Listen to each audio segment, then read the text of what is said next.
Assalamualaikum warahmatullahi wabarakatuh. We would like to recognize and welcome to Dean of Faculty of Economic and Business, Dr. F.I. Yunedi. We also would like to recognize and welcome to Vice Dean of Faculty of Economic and Business, Bapak Ferry Andrianus, Bapak Endrizal Ridwan, and Dr. Ma'ruf. The Honorable Chairman of the Senate of Faculty of Economic and Business, Bapak Syahril Ali, and also the family of the late Prof. Hendra Esmara. Selamat datang Ibu dan keluarga pada seminar room pada hari ini. Ladies and gentlemen, we also would like to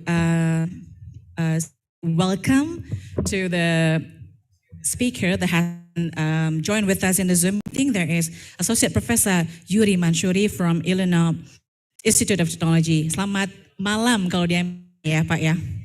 Selamat pagi Ibu, hadirin semuanya. Selamat pagi dari Indonesia Bapak. Oke, kemudian juga yang terhormat the Honorable Professor Budi Peroso Sudarmo. Selamat pagi Pak Budi from Australian National University. And we also would like to recognize Dr. Mia Amalia from Bappenas and the Honorable Prof. Arif Ansori Yusuf from Indonesia Regional Science Association. Selamat pagi Bapak. And we also would like to recognize all of the guests that have been joined with us here in the seminar room. We have the Head of Financial Service Authority, West Sumatra, represented by Bapak Mendi Rahmadi. Selamat pagi Pak Mendi, selaku Deputi Direktur Pengawasan Lembaga Jasa Keuangan. And we also would like to recognize the Head of Bank Indonesia will be joined with us soon. And also the Dean of Faculty of Economic and Business from Universitas Negeri Padang. And the Honorable Professor in Faculty of Economic and Business, Universitas Andalas. Excellencies, guests, ladies and gentlemen, praises always be given to Allah for the blessings and do that we can all be here to join this event, the inaugural Hendra Esmara Lecture on Regional Development. Good morning from Indonesia. Welcome to Seminar Room of Faculty of Economic and Business of Universitas Andalas, West Sumatra, Indonesia, for the inaugural Hendra Esmara Lecture on Development with the theme Spatial Pattern on Urban Population Across Indonesian City, Insight from Complex System Science. My name is Indra Permatasriani. We'll be hosting you during this event. Ladies and gentlemen, the late Professor Hendra Esmara was a pioneer in the analysis of regional development patterns and inequality in Indonesia. In the early 1960s, he saw the need to pay more attention to regional disparities in Indonesia. And in 1967, Prof. Hendra Esmara established the Institute for Regional Economic Research, or in bahasa we call it Lembaga Penelitian Ekonomi Regional at Universitas Andalas. And this is recognized as the first institute that focused on regional development in Indonesia. Professor Esmara's pioneering publication in 1971 in the Bulletin of Indonesian Economic Studies.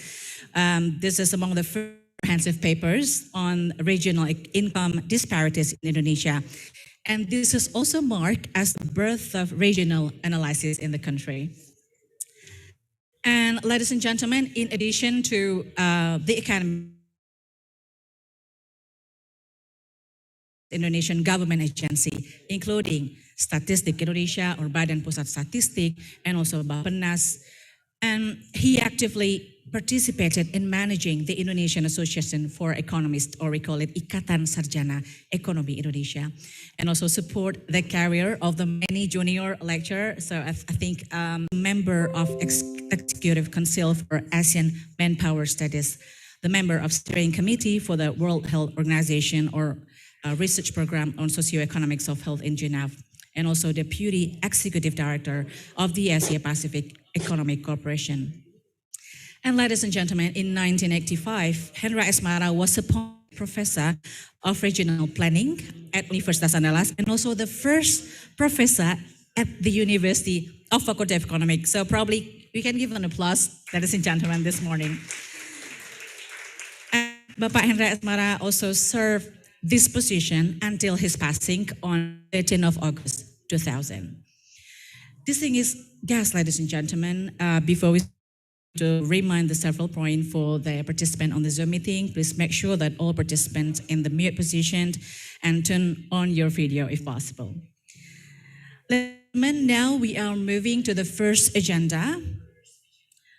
I would like to invite Dr. Eva Yonedi to deliver a welcoming speech as the Dean of Faculty of Economic and Business, Universitas Andalas. Time is yours, Bapak.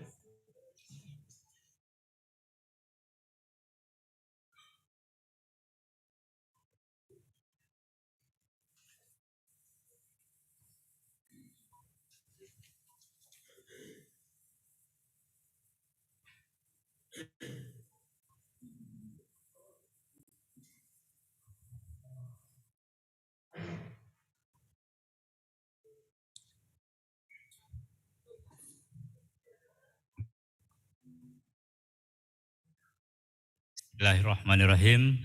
Assalamualaikum warahmatullahi wabarakatuh. The Honorable Family of Pak Hendra Esmara, selamat datang Ibu, Bapak, dan cucu-cucu. Irsa Presiden Profesor Arif Ansor Yusuf, our distinguished speakers, Dr. Yuri Mansuri, Dr. Mia Amalia, Profesor Safruddin Kadimi, Profesor Budi Reso Sudarmo, respected guests and participants. Good morning from Indonesia. Selamat malam untuk Pak Yuri di sana. I'm Eva Yonedi, the Dean of Faculty of Economics and Business of Universitas Andalas. I am super amazed by the energy and then excitement permeating by this faculty, which is reflected by the faculty members, our students, our alumni, staff, and friends I with. Faculty of Economics and Business have been recognized outside Java Island as a symbol of quality, producing research and graduating leaders who have an important effect on the government and business world. And Professor Hendra Esmara, one is our first professor who contribute to regional development and science. And it was by this reputation we attract prospective students to come to the University of Andalas, especially Faculty of Economy and Business. And to maintain it, we need to keep up the tradition of intellectual engagement, innovate, and giving more impacts to the government, to the society, and to the business world. The event today is highly relevant and very important to our 2028 vision. And I hope you enjoy it and you take away important insights from our speakers. Our ambition in the Faculty of Economics and Business, Universitas Andalas, is to improve the quality of education, to increase the productivity of research and publication, in which we are more relevant to the society, to the government, and to the industry. And changes in higher education and shift in our student needs require us to revisit our strategic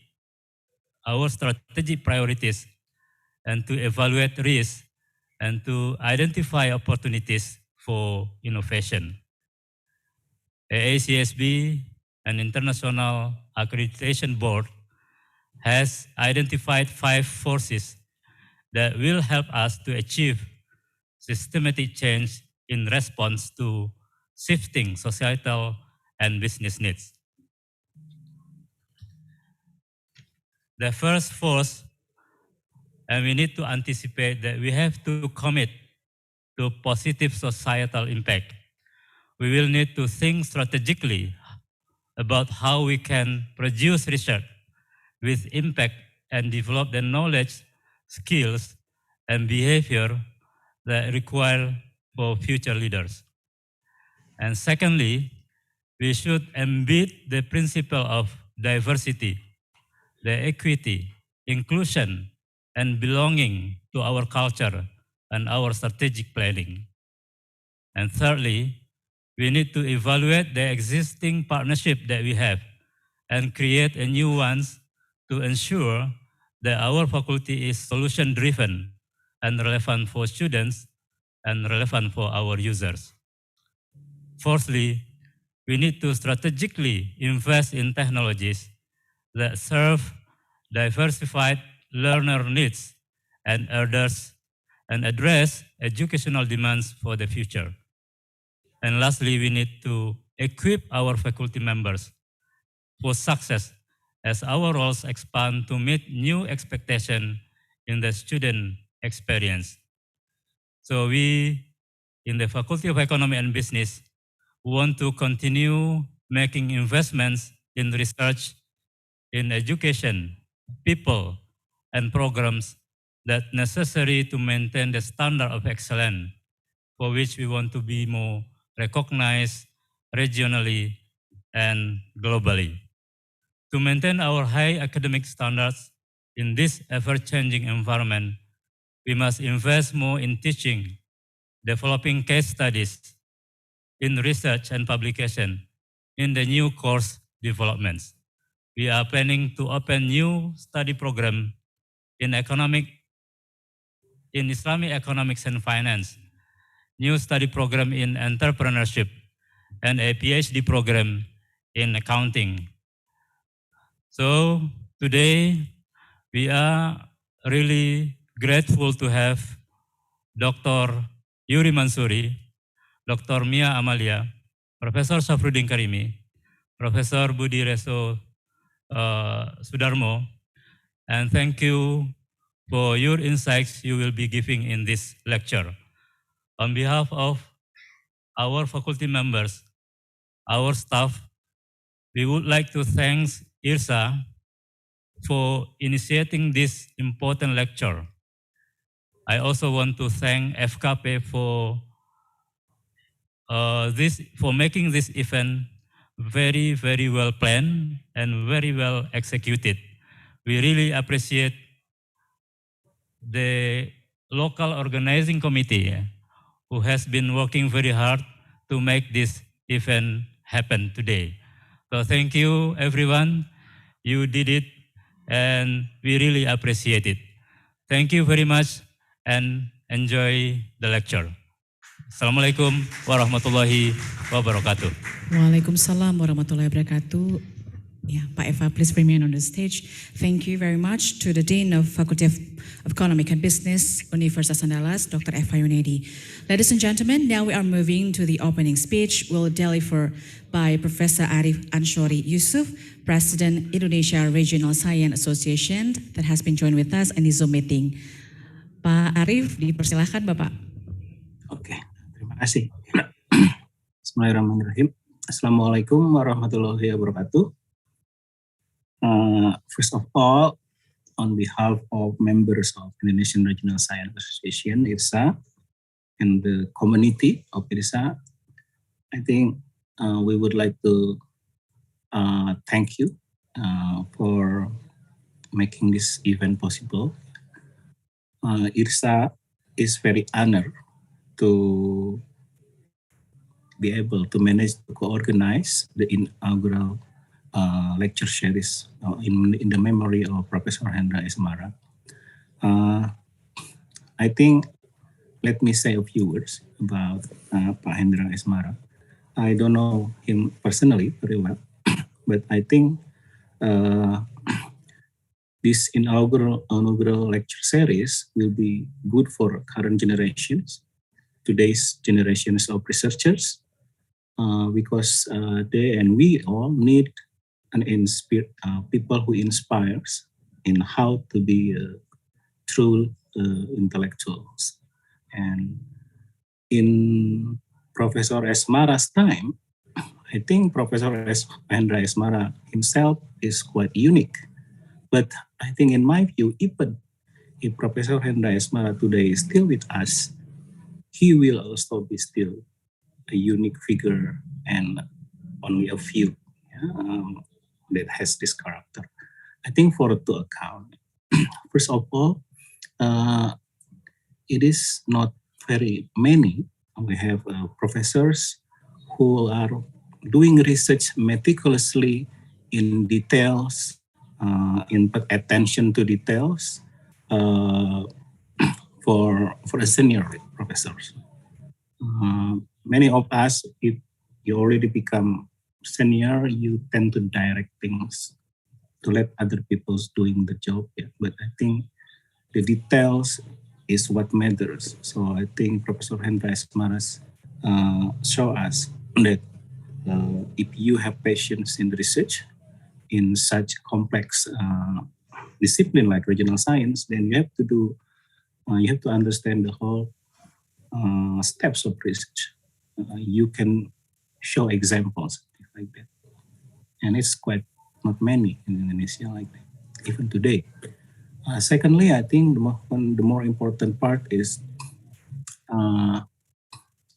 Professor Hendra Esmara has been very consistent in the role of advising, not necessarily executing policies, because many of us are tempted to be executors of policy, but we have to remember that we don't really lack of executor in policy. We do lack intellectuals in Indonesia, true intellectual. There are many people who want to be executor of policies, but not many want to stay in academic and becoming advisor.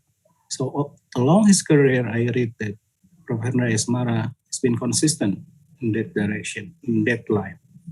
So to that to account, I think even to today's standard, the role of Professor Hendra Esmara is not really followed by many people. So the inaugural lecture series here will be a very important regular event that remind all of us how to become a true intellectual. So that's, I think, my few words about Prof. Hendra Esmara. And I think lastly, I would like to thank everyone who finally managed to have this lecture series.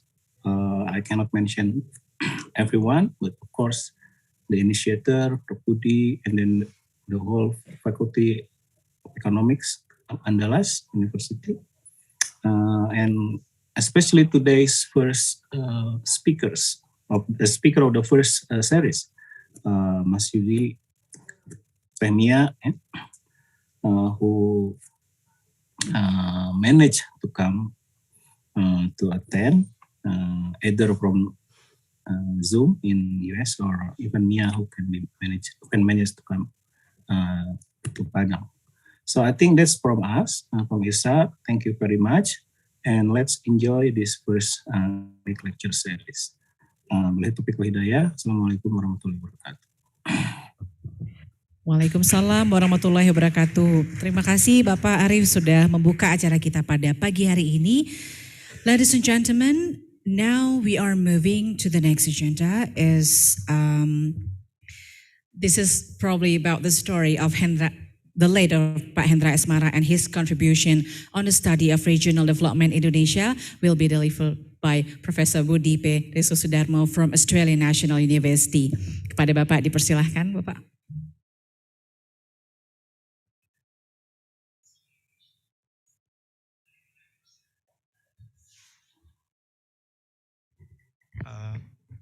Good morning, friends and colleagues. First of all, thank you for coming to this seminar.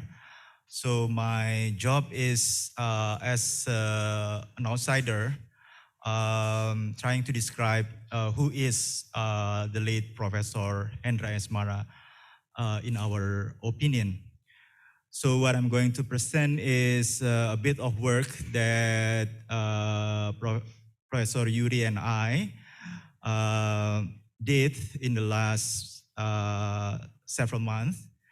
trying to understand who are Professor Hendra Esmara. So the initial idea from my side, I received, I have a discussion with the president of IRSA, and Professor Arif asked me to search on the history of regional science in Indonesia. While Professor Yuri received an assignment from Regional Science International to also learn more about the development of regional science in Indonesia. So I and Professor Yuri communicate, and we start our work looking at individual who are working in regional science. And after discussing and consulting with quite many of people, including some of the prominent economists in Indonesia, Yuri and I conclude that one of the pioneers or the pioneers of regional development analysis in Indonesia is the late Professor Hendra Esmara. And this is the way that we look at him. I have a slide. Can you show me the slide? I sent it to Pak Ari last night.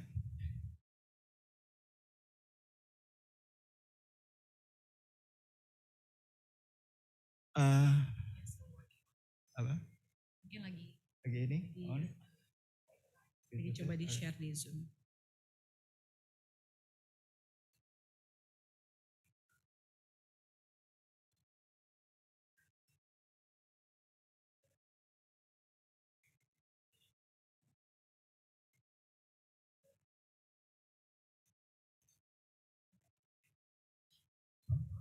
Oke, kita menunggu sebentar, Bapak dan Ibu.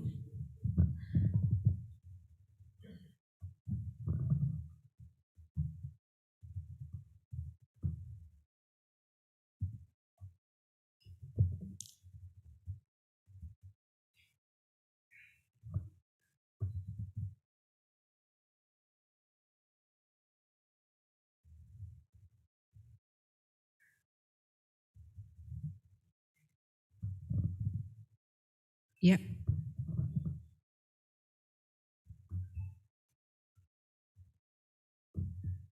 So first of all, I would shortly discuss the career path of Hendra Esmara. He's born in 1935. Moved to Jakarta to join the, yes, thank you. Click view, yeah, and full screen. Full screen, there is Control L. Going down. Yes, no, there. Yeah, all right, next. Next, yeah, okay. So he moved, I think he moved to Jakarta about 1955, 1957 to join the Faculty of Economics at University of Indonesia, and graduated from the Faculty of University of Indonesia in 1961. Part of the group that is prepared by Professor Sumitrojoyo Hadikusumo to develop Faculty of Economics throughout Indonesia.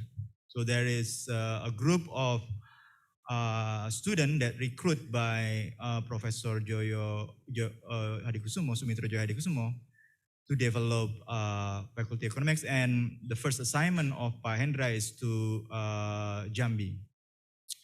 He lead the Faculty of Economics in Jambi before in 1967 moved to Andalas and founded the Lembaga Penelitian Ekonomi Regional, which is the first Lembaga research center on this subject in Indonesia. And then he received a professorship in 1985 at the age of 50. So that is actually relatively young. Yeah. And then Professor Hendra Esmara passed away in 2000. So this is a short history of the late Professor Hendra Esmara, which is his connection with Pak Sumitro Group is important for his career. Next. Next. Now, I would like to discuss about the connection between him and regional science community international, which is actually very important because this is the beginning of regional science or regional development analysis in Indonesia. In 1971, the late Professor Hendra Esmara was invited to join the Parfin Fellow program at Woodruff Public Policies in Princeton. This Parfin Fellows is a prestigious, very prestigious scholarship. You need to be something to get this scholarship. Yeah?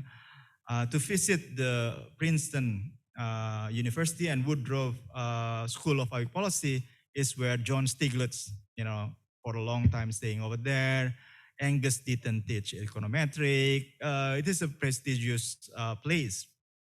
He got a fellow for a year in the fall of 1971 and spring 1972.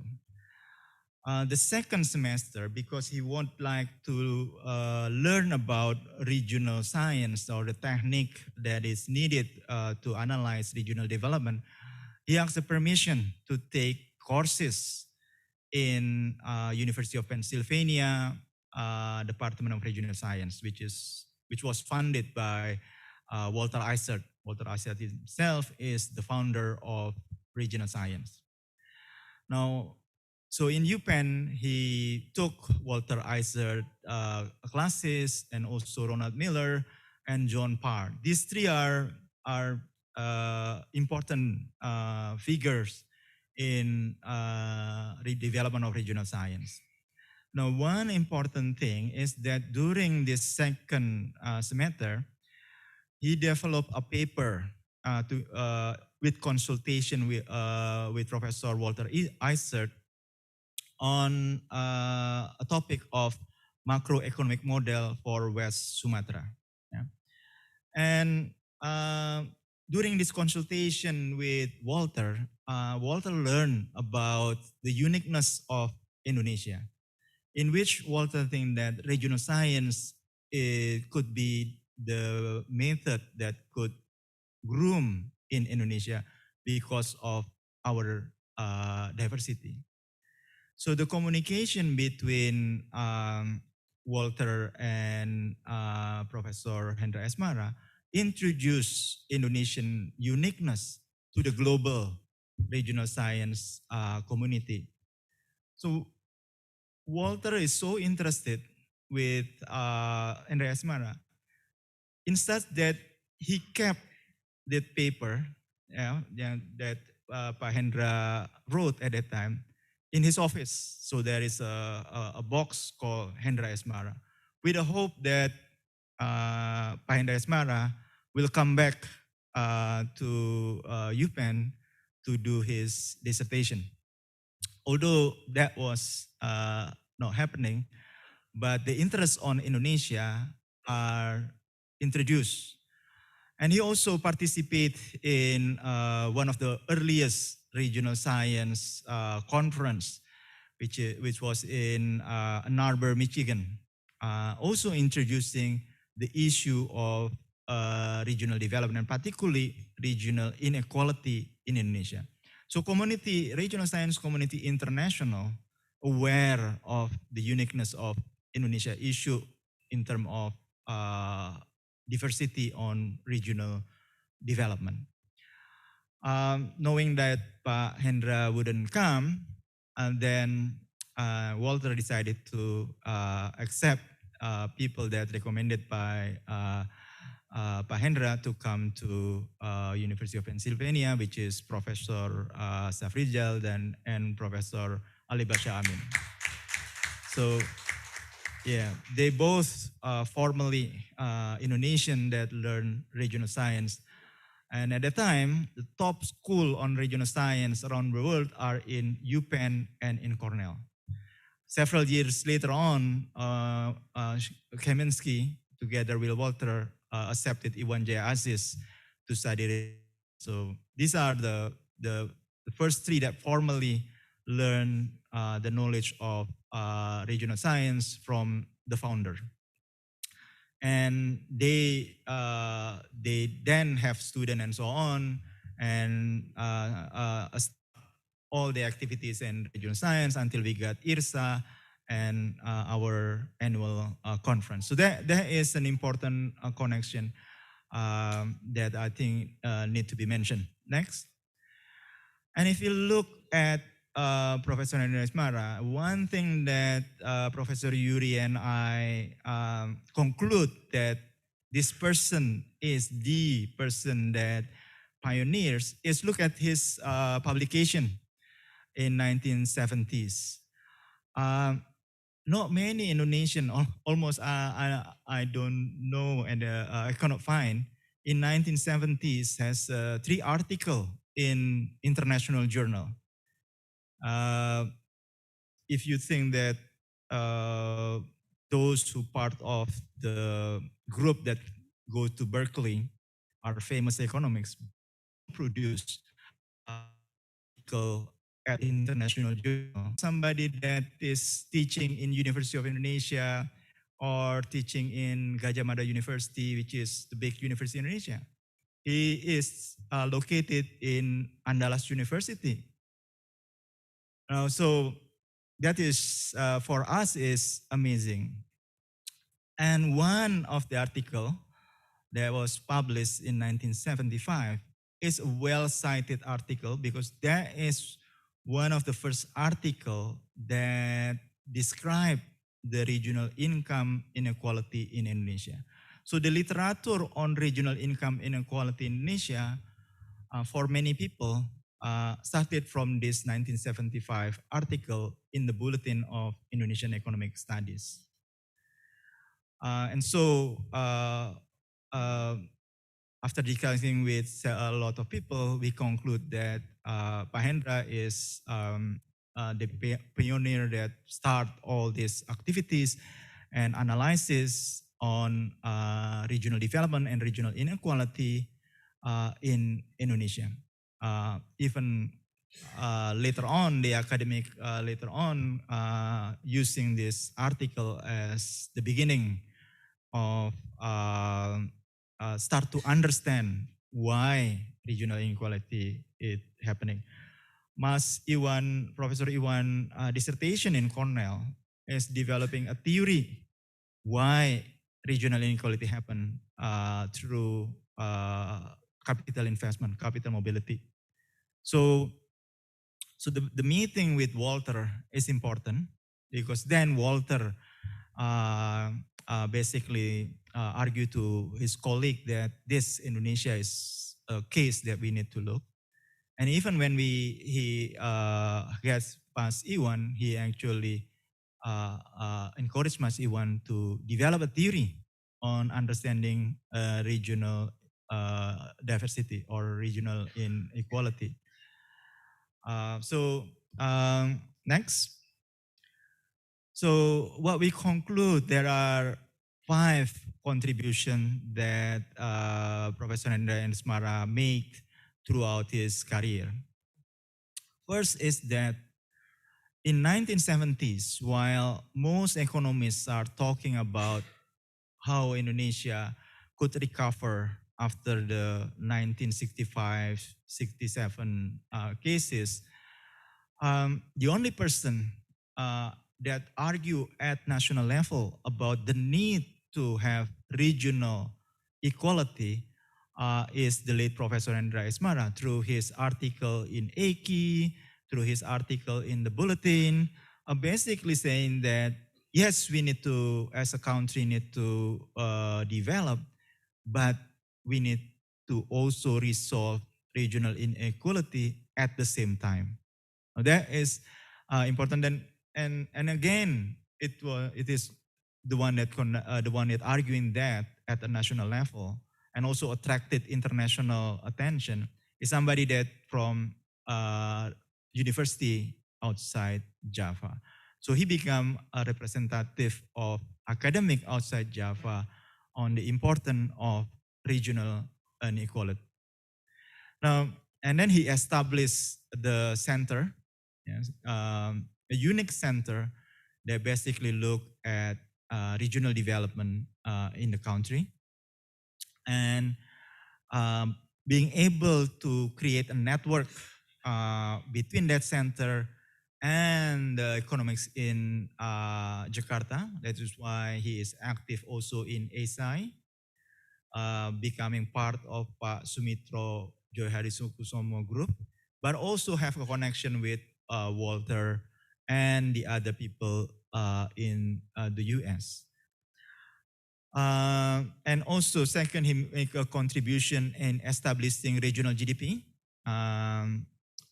Then his article basically acknowledged or being noticed as the birth of regional science or regional economic development in Indonesia. And finally, he also, after that, he developed more career to work together with the governor of West Sumatra in developing West Sumatra, which is the style that actually mimicked by other academic in regional university. So that five contribution is significant for according to us from outside. Next, so that is why IRSA is happy to collaborate with the Faculty of Economics and Business at University of Andalas to conduct this Hendra Esmara lecture on regional development, maybe be once every 2 years, particularly with the following objective to celebrate the pioneering work of the late Professor Hendra Esmara in the field of regional development in Indonesia, to enhance the science of regional development analysis in Indonesia, and to stimulate younger academic, particularly those of Java academic institution, to strengthen their contribution in the field of regional development. They got an example that the late Professor Hendra Esmara could contribute nationally and internationally on this subject. And so the younger generation could also achieve this reputation. And finally, we would like to support the development of academic environment and culture at academic institution in Indonesia. So this seminar hopefully stimulate this academic environment and academic culture within academic institution in Indonesia.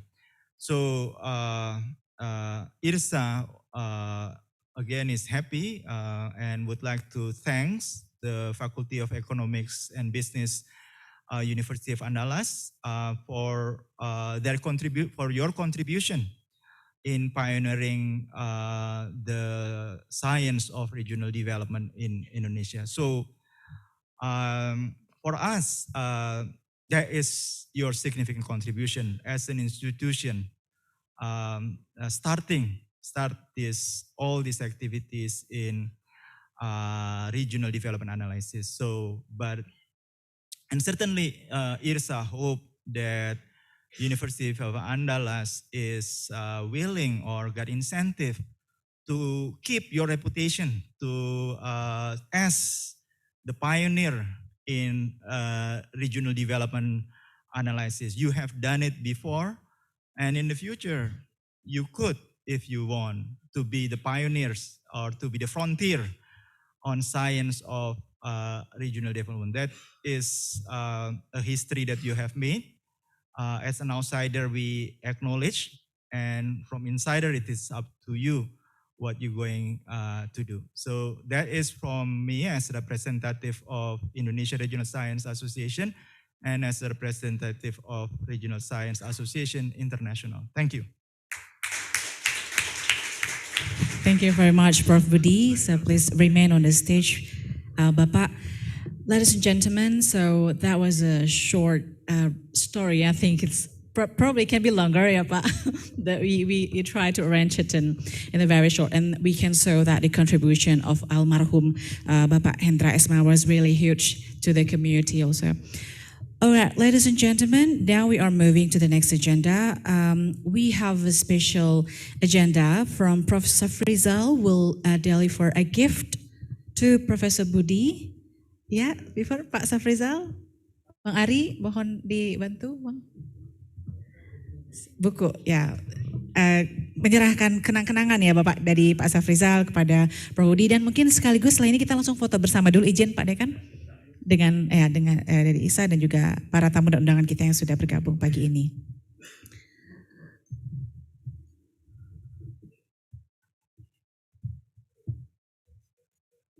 Dipersilakan Bapak.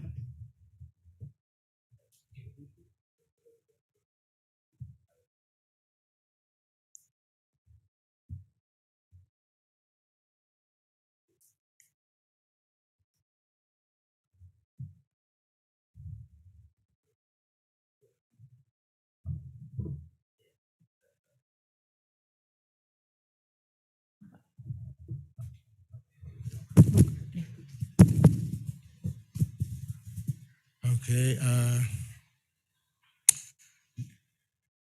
I like to express my highly appreciation to Pak Budi and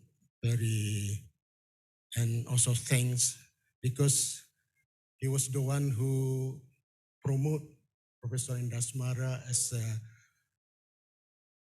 pioneer of the regional economic analysis.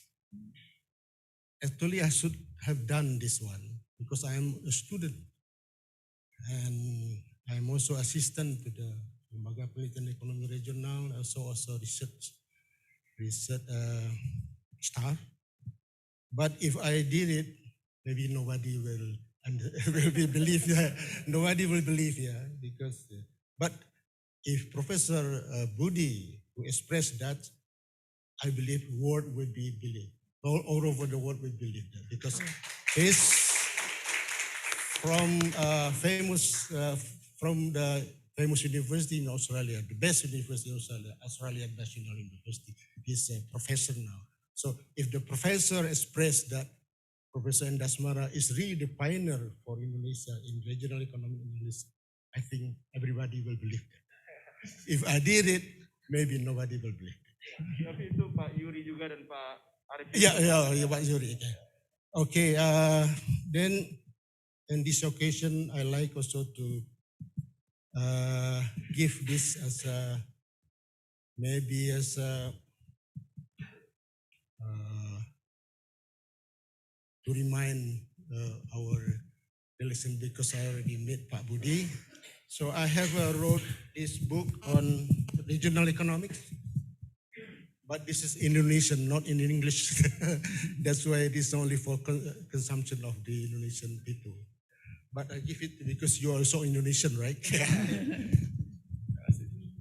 And the other one, there is analysis of urban economic analysis.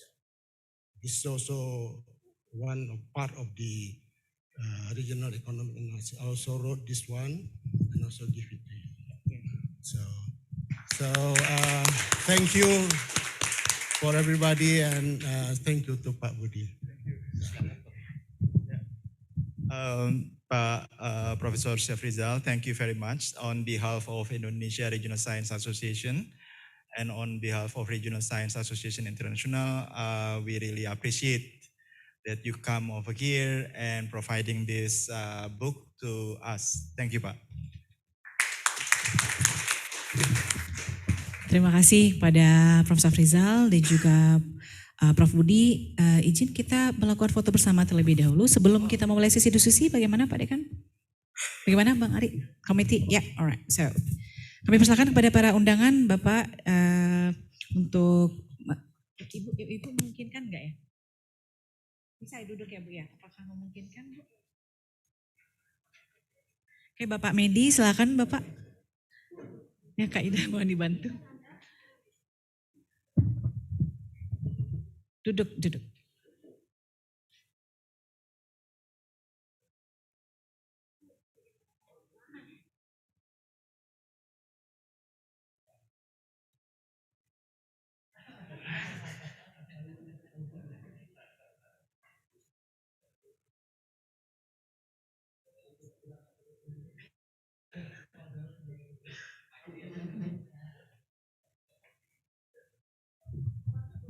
Bapak Wakil Dekan, silakan Bapak Saril, Bapak Wakil Dekan, Pak En, Pak Feori, Pak Maruf. Silakan Bapak.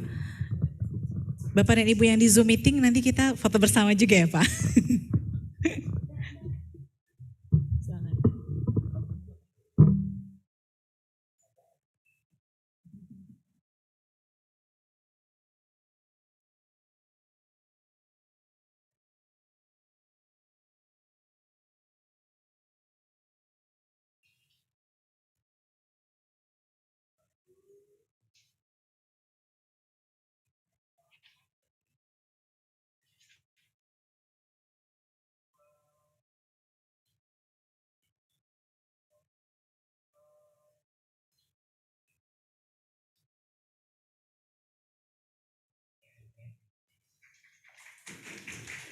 Ya baik, terima kasih Bapak dan Ibu.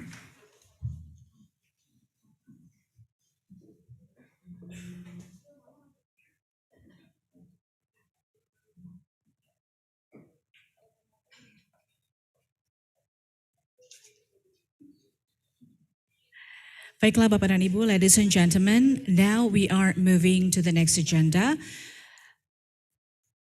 So the next agenda is a video of relaunch of Lembaga Penelitian Ekonomi Regional at Universitas Andalas. Kami persilahkan. Mari kita saksikan bersama, sebentar lagi akan diputar video relaunch Lembaga Penelitian. The Institute for Regional Economic Research at the Faculty of Economics and Business, Universitas Andalas, is an institution as a pioneer in regional economic development in Indonesia. This institution has developed various research, publications, training, workshops, and community development at the local, national, and international levels.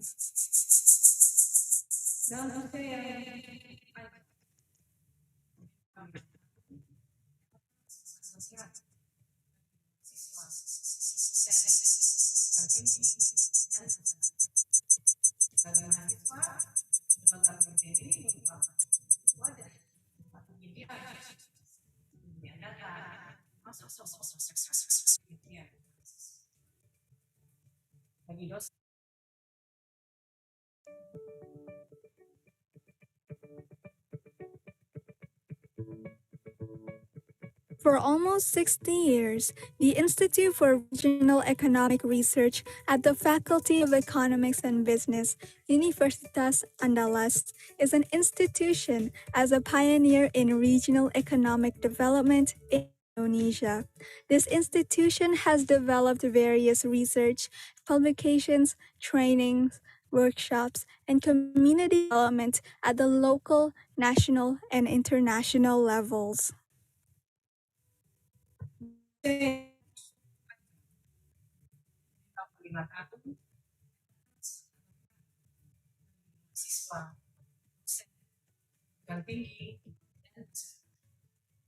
Bagi mahasiswa, lembaga penelitian ini merupakan penyediaan data, masuk pengelolaan data dan penelitian. Lembaga penelitian ini merupakan juga mereka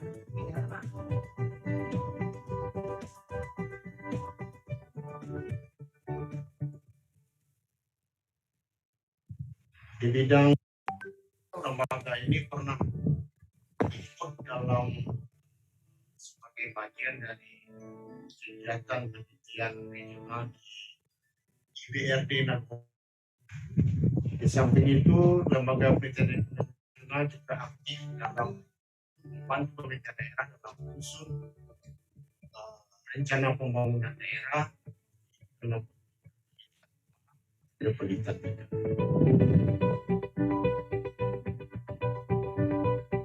Saya ingat pada tahun 1974, itu saya baru masuk di Fakultas Ekonomi Universitas Andalas. Profesor Hendra Esmara mengundang Profesor Han ya, dari Australian National University memberikan kuliah umum ke kita yang dilakukan di aula Fakultas Ekonomi yang masih ada sampai sekarang tuh, bergonjong itu. Beliau menjelaskan kondisi ekonomi Indonesia ketika itu pada kita dalam bahasa Inggris. Saya pertama sekali belajar bagaimana mengukur ya indeks Gini.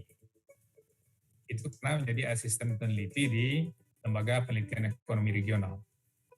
Saya juga ketika itu terlibat ikut menghitung-hitung produk domestik regional bruto.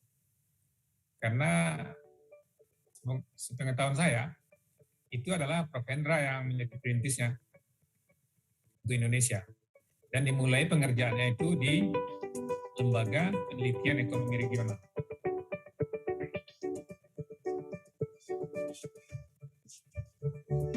Menurut saya adalah kalau EPR mau berkembang ke depan, tentu dia harus lebih dari reputasi yang telah dicapai sebelum ini. Nah, kalau Pak Hendra ini sudah bisa memperkenalkan internasional, LPR ini paling tidak pimpinan sekarang tetap bisa mempertahankan LPR itu mempunyai reputasi nasional dan internasional dengan cara-cara yang lebih komprehensif dan melibatkan seluruh dosen-dosen seperti yang dilakukan oleh Bapak Hendra Esmara selama ini. Penelitian ekonomi tidak bisa lagi ritmiknya sama dengan masa lalu. Penelitian ekonomi hari ini sudah pasti dikaitkan dengan digitalisasi, Internet of Things, dan dikaitkan dengan metodologi-metodologi yang sophisticated, tetapi gampang dimengerti untuk kepentingan, terutama sekali analisa ekonomi internasional dan nasional. Sekurang-kurangnya lembaga penelitian ekonomi regional hari ini berperan di negara-negara kawasan Asian, ya. Kalau kita perhatikan, kalau saya melihat ya, Asian ini sebenarnya kan Indonesia boleh kita katakan sebagai negara pendiri Asian, kemudian sebagai negara yang diperhitungkan sangat oleh dunia di dalam konteks negara-negara Asian. Ada anti-GT, Indonesian, Malaysian, Singapore, Growth Triangle, dan macam-macam semuanya itu. Dan juga universitas-universitas di Asia sekarang mulai bertumbuh. Dan saya melihat LPR harus mengambil peluang ini.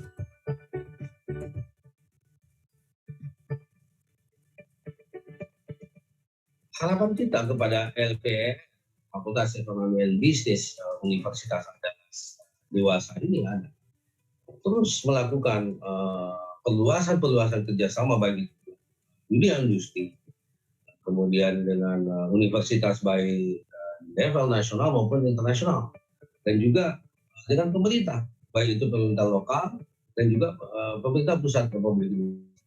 Hal ini diperlukan karena mencermati perubahan-perubahan kondisi ekonomi yang terjadi yang sangat cepat disebabkan oleh terjadinya revolusi industri 4.0.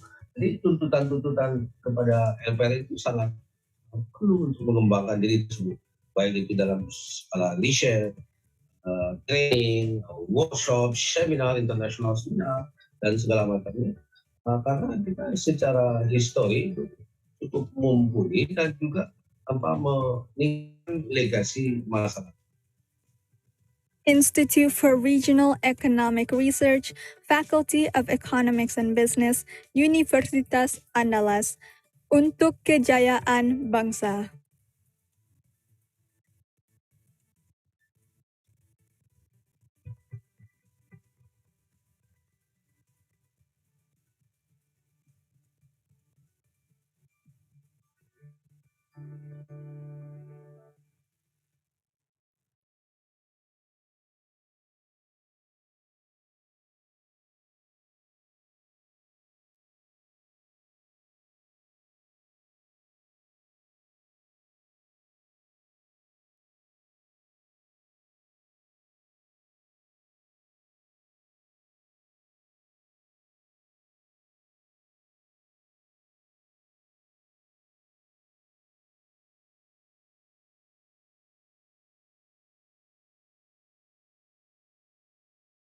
Sarjana Ekonomi Indonesia and also Islamic Economic Forum for Indonesia.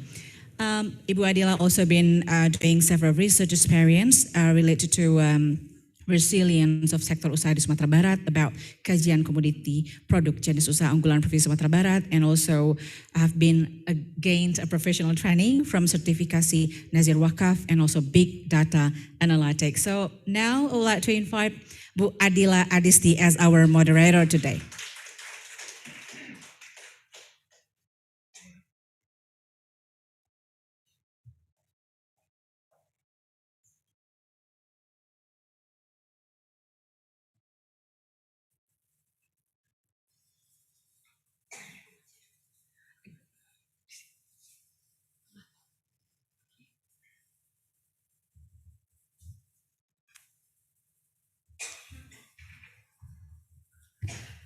Yes. Okay, thank you, Indah. Good morning, everybody. Assalamualaikum warahmatullahi wabarakatuh. First of all, Honorable Deans, Faculty of Economics, Dr. Eva Yunedi, Honorable Speaker and discussants, distinguished guests, and ladies and gentlemen. First of all, I would like to welcome all of you to the inaugural Hendra Esmara Lake on regional development. Okay, we now have the presentations. Before we start the presentation, allow us to introduce the presenters. Associate Professor Yuri Mansuri from Illinois Institute of Technology. Hello, Prof.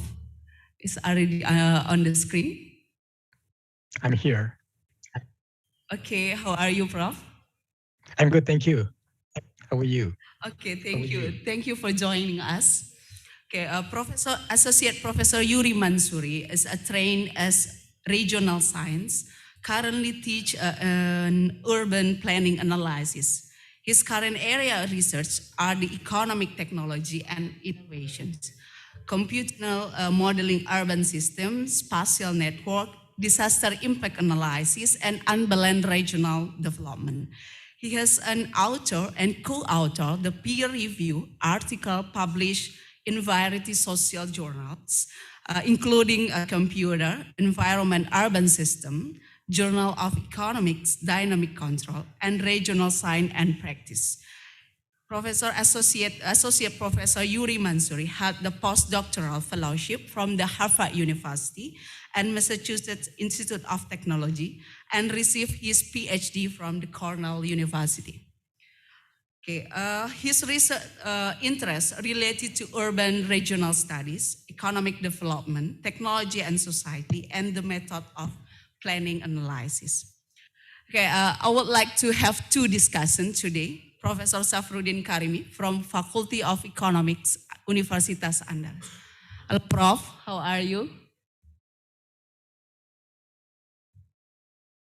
Prof, you can hear me? Yeah, good morning. Thank you very much. Okay, we're glad to see you here today in this occasion. Professor Safruddin Karimi is one professor from Universitas Andalas. He completed his PhD from Florida State University and Master of Art in University of Philippines. Okay, his experience as a Dean Faculty of Economics and Director of Graduate School of UNAN.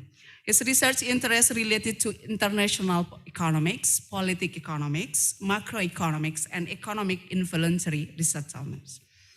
Okay, I would like to welcome our last speaker, Dr. Mia Amalia from the National Development Planning Agency.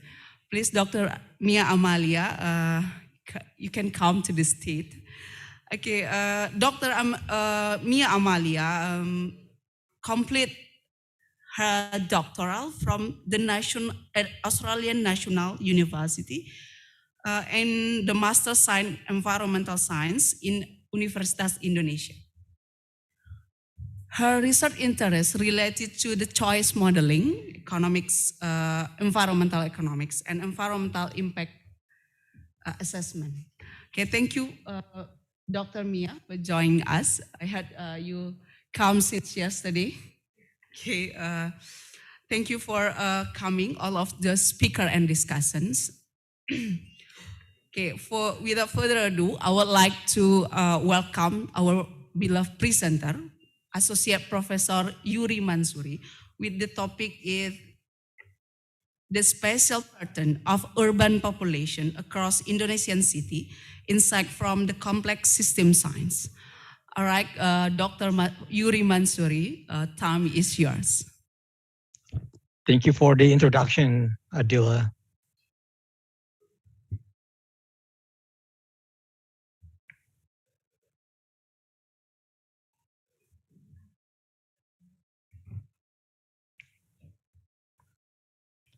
Can everyone see my presentation?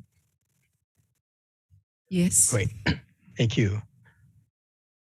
It's a great honor to be invited to the inaugural lecture in honor of Professor Hendra Esmara on regional development.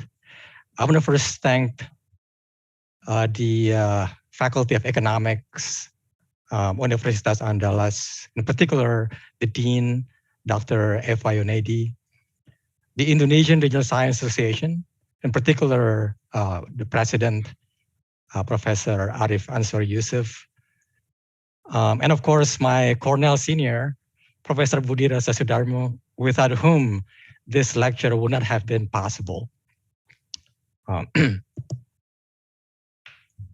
And of course, my discussants, Professor Safruddin Karimi and Dr. Mia Amalia, for taking the time today to discuss my presentation. I'm looking forward to a very fruitful conversation about the topic of spatial inequality across Indonesian cities.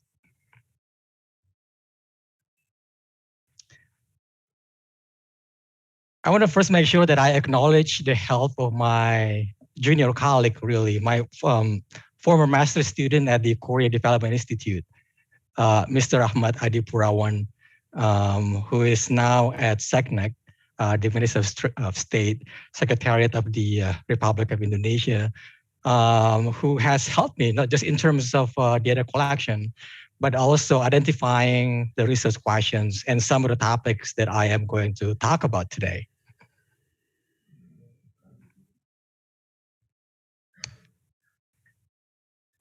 Let me begin my presentation by a couple of descriptive statistics. So the largest city in Indonesia, as we all know, is Jakarta.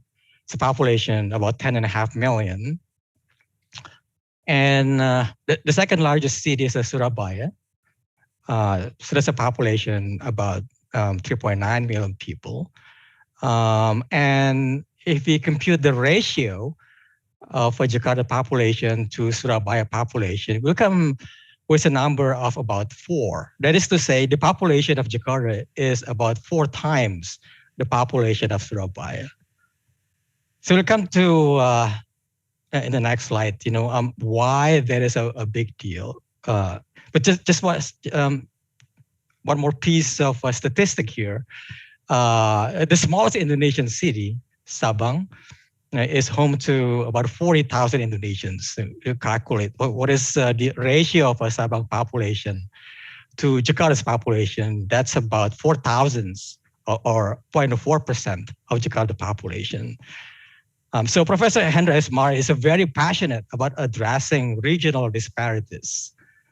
So here we're not really talking about economic disparities, or GDP, although we'll talk about the connection between population inequality and economic inequality. But this is a different kind of regional disparities. Here we're talking about the concentration of population in certain cities, in particular the largest Indonesian cities. So why is that factor of 4, a big deal? The ratio of the largest city population to the population of the second city is what is known as the Primacy Index. So the Primacy Index for Jakarta, the largest Indonesian city, is about 4. Now, if you look at other countries across the world, that number actually is not typical. I'm actually not sure if there is such a thing as a typical primacy index. If you look at the US, for example, where I am right now, look at the population of New York City, right? And then compute the ratio of a New York City population to the population of the second largest American city, which is Los Angeles. We come to a number of about 2.1. Okay, and actually, the American cities satisfy, the so-called Zipf's law, and we'll talk about that a little later down the road. But most people, urban scholars, that is, I would say that the U.S. actually doesn't have a primate city. At least the dominance of New York City, right, is not the same as the dominance of a Jakarta for Indonesia.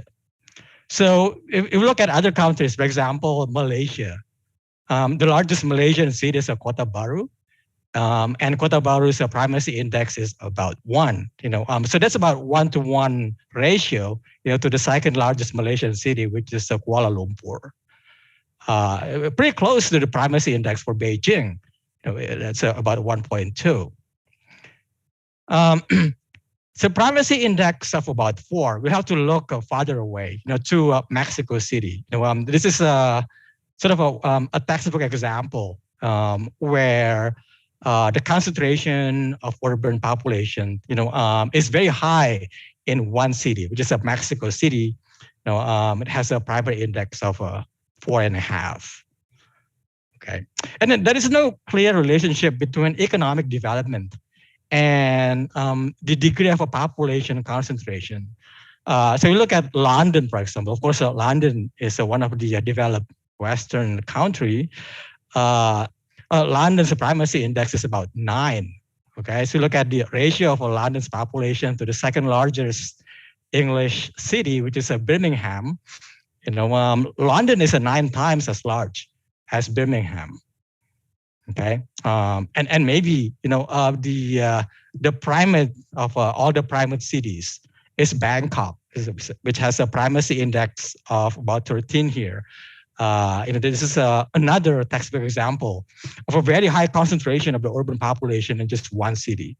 Okay, so Jakarta's primacy index is about 4. Certainly not as concentrated as London or Bangkok, but nevertheless, the distribution of population across Indonesian cities, I think there is a wide consensus among urban scholars. That's a pretty concentrated. It's a primacy index of about 4. So why is this important? Well, it's important because if we look at the trend globally, worldwide, right? For the first time ever, there are more people who live in cities than in rural areas or other areas outside of the metropolitan areas. Okay, so this is a threshold of 2007 for the first time, right? That the threshold was crossed, and so there are more people globally who live in urban areas than in otherwise. Okay, and this trend is going to continue, so that by 2050, it is projected that about 2/3 or 66% of the world population are going to live in urban areas. Okay, so this is a pattern that is going to continue. Maybe until everyone lives in the city, right? Who knows? Sometimes in the future. So look at a comparison here across different regions, and in particular, if you focus on Southeast Asia, right? Indonesia crossed that threshold for 50%, sometimes in the early 2010s, right? So now, in 2022, about 57% of Indonesians, live in cities. And we look at the projection for 2050, right? That's about 72%. So, in about 30 years, 3 of every 4 Indonesians are going to be residents of a city, right? Think about it. That's a quite mind-boggling number, because if you look back to the 1950s, for example, in 1950, right, only about 12% of Indonesians that live in cities. So 1 of every 8 Indonesians live in a city in 1950. So right now, that ratio is 1 in 2 Indonesians live in cities, and that's a pattern that's going to continue for the foreseeable future. So just zooming in a little bit more, digging deeper into the numbers here, and looking at the population growth rate. Okay, Indonesia right now is not the fastest growing country anymore in terms of a population. So we should tip our head off, to KB, Keluarga Berencana programs have been highly successful in managing population growth in Indonesia. So we have average population growth of about 2.8%, not the highest in ASEAN. But, we look at the comparison across other ASEAN countries, maybe surprisingly to me, we're still higher than, certainly higher than Singapore, but maybe also, somewhat surprisingly, we have a higher population growth than, let's say, the Philippines. Okay, but certainly growth has slowed down significantly. There is a diminishing population growth. In the year 2000, we still had a population growth of about 5%, one of the fastest growing country in terms of population, not just in ASEAN, but also in Asia more generally. But, we have reduced that population growth by about half. So now it's about, 2.8%. Again, we can attribute that to the success of Keluarga Berencana. So why is it important to talk about a population and how population is distributed across metropolitan areas or cities? There is this paper that is written by a number of very prominent economists. Ed Glaser is still at Harvard. Jose Segment is an economist at the University of Chicago. And Andrew Slifer, I believe, is still at Chicago as well. And what they argued in this 1995 paper in the Journal of Monetary Economics is that if you look at cities, then the right measure of a city growth should be the growth of population, okay? Not GDP growth, not the growth of skilled workers or anything like that, but it's the growth of population, because it is a measure of how successful cities are in attracting population, from other areas, perhaps from the rural hinterland, but also from other cities to the, to the focus city. Okay, so they said across cities, population growth captures the extent to which cities are becoming increasingly attractive habitats and labor markets. Right, it's a measure of a success. Okay, so they went on to say that cities with good characteristics, such as low manufacturing exposure. In the US, higher manufacturing is considered to be synonymous, to the old economy. Okay, so in the new economy, right, people want to have a less exposure, to manufacturing or to the high-end services, more to the more innovative industries and so on. As well as a high education and low unemployment. There's a typo here, low unemployment. These are the cities that grow faster on average. Okay, Now, importantly, in the US, at least, there is little evidence that bigger cities have a lower population growth. So apparently, among American cities, there is no evidence there is a convergence in terms of a population. Okay, big cities like New York, Los Angeles, Chicago, where I live right now, continue to grow and at least grow as fast as other medium and smaller cities in North America. As we will see, this is different dynamics from the ones experiencing in Indonesia, at least according to the data.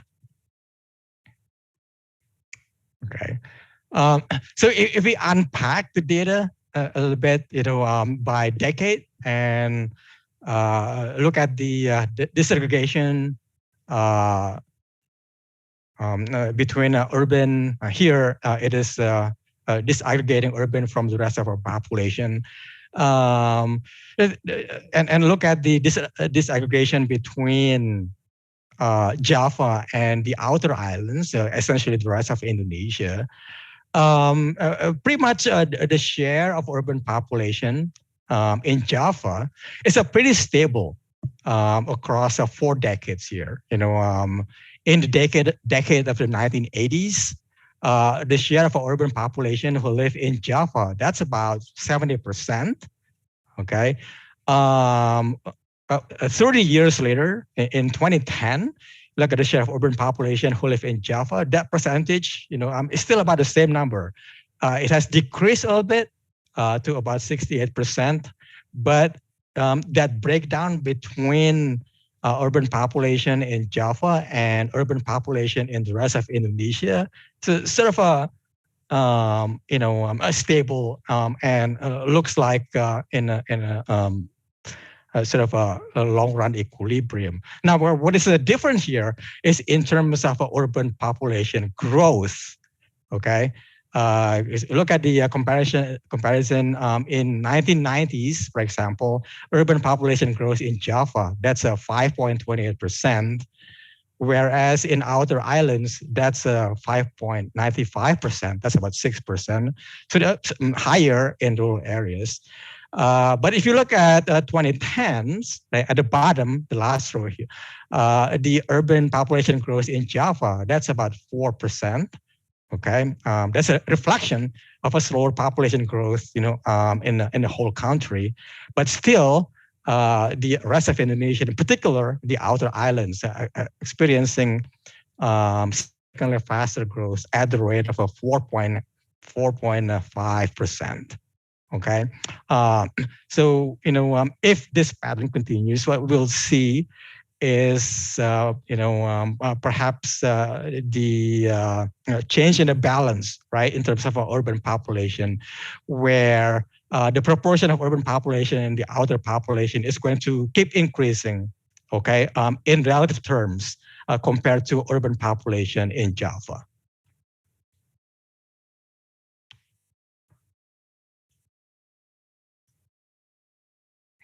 Okay. It's moving my.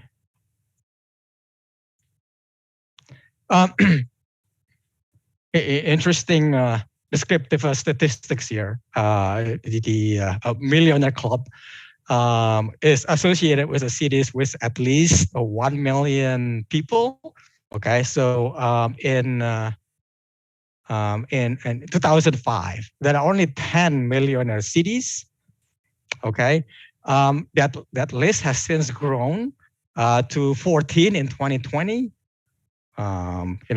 So we didn't have the data for Tangerang Selatan, South Tangerang. It was probably a member of the Millionaire Club even in 2005, but South Tangerang didn't actually become incorporated officially, didn't become a city until after 2005. So that's when the statistics started to become available. Okay. And an interesting statistic, Padang, where Universitas Andalas is one of the upcoming cities in terms of population. So if the pattern of continues, in the next census, 2030, it's very likely that Padang is going to join the millionaire club with a population of at least 1 million people.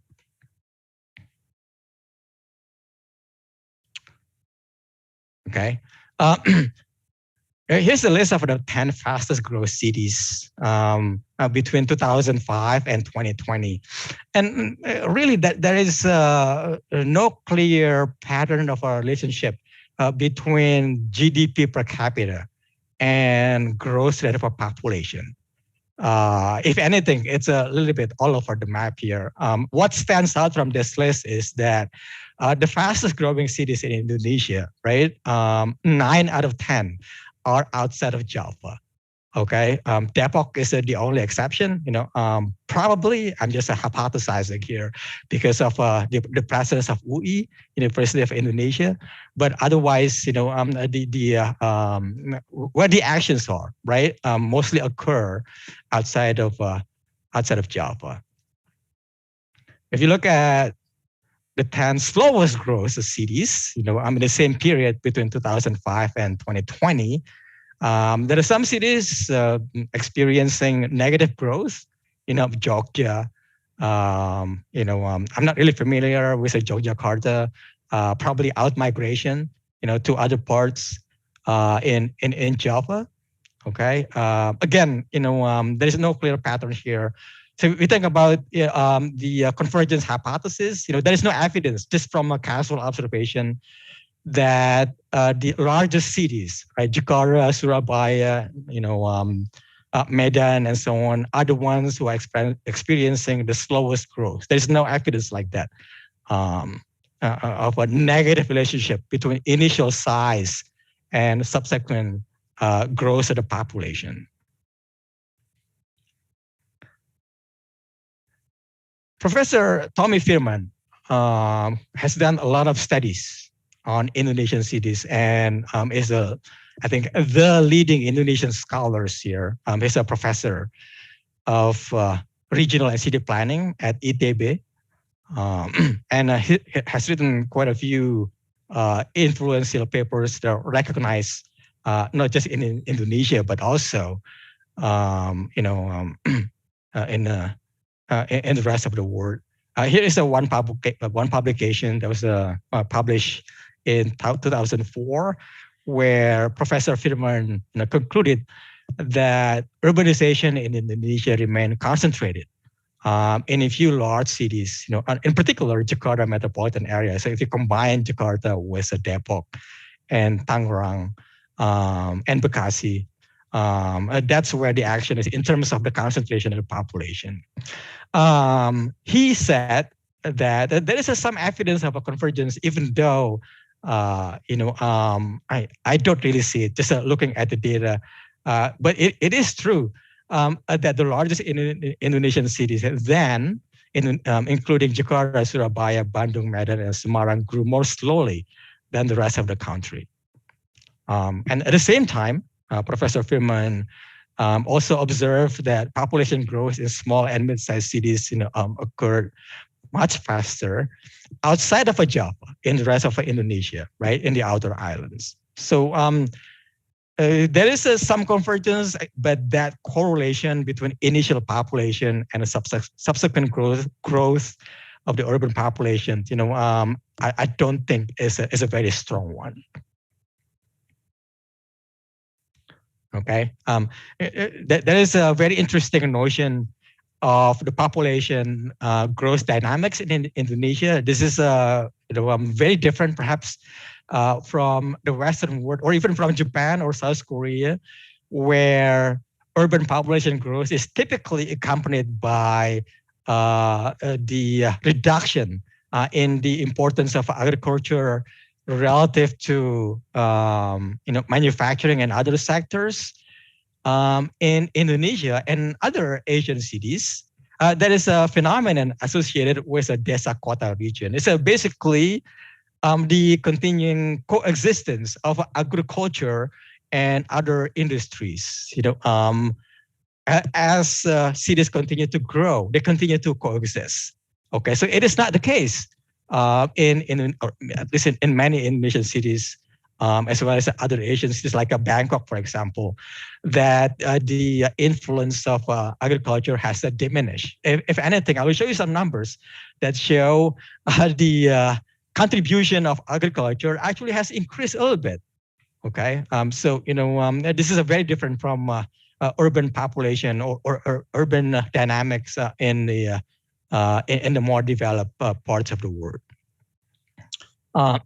So if there's different ways to slice the data, if we look at the employment breakdown across the sectors here, of course, agriculture is the dominant sector in rural areas. In urban areas, this is for 2000.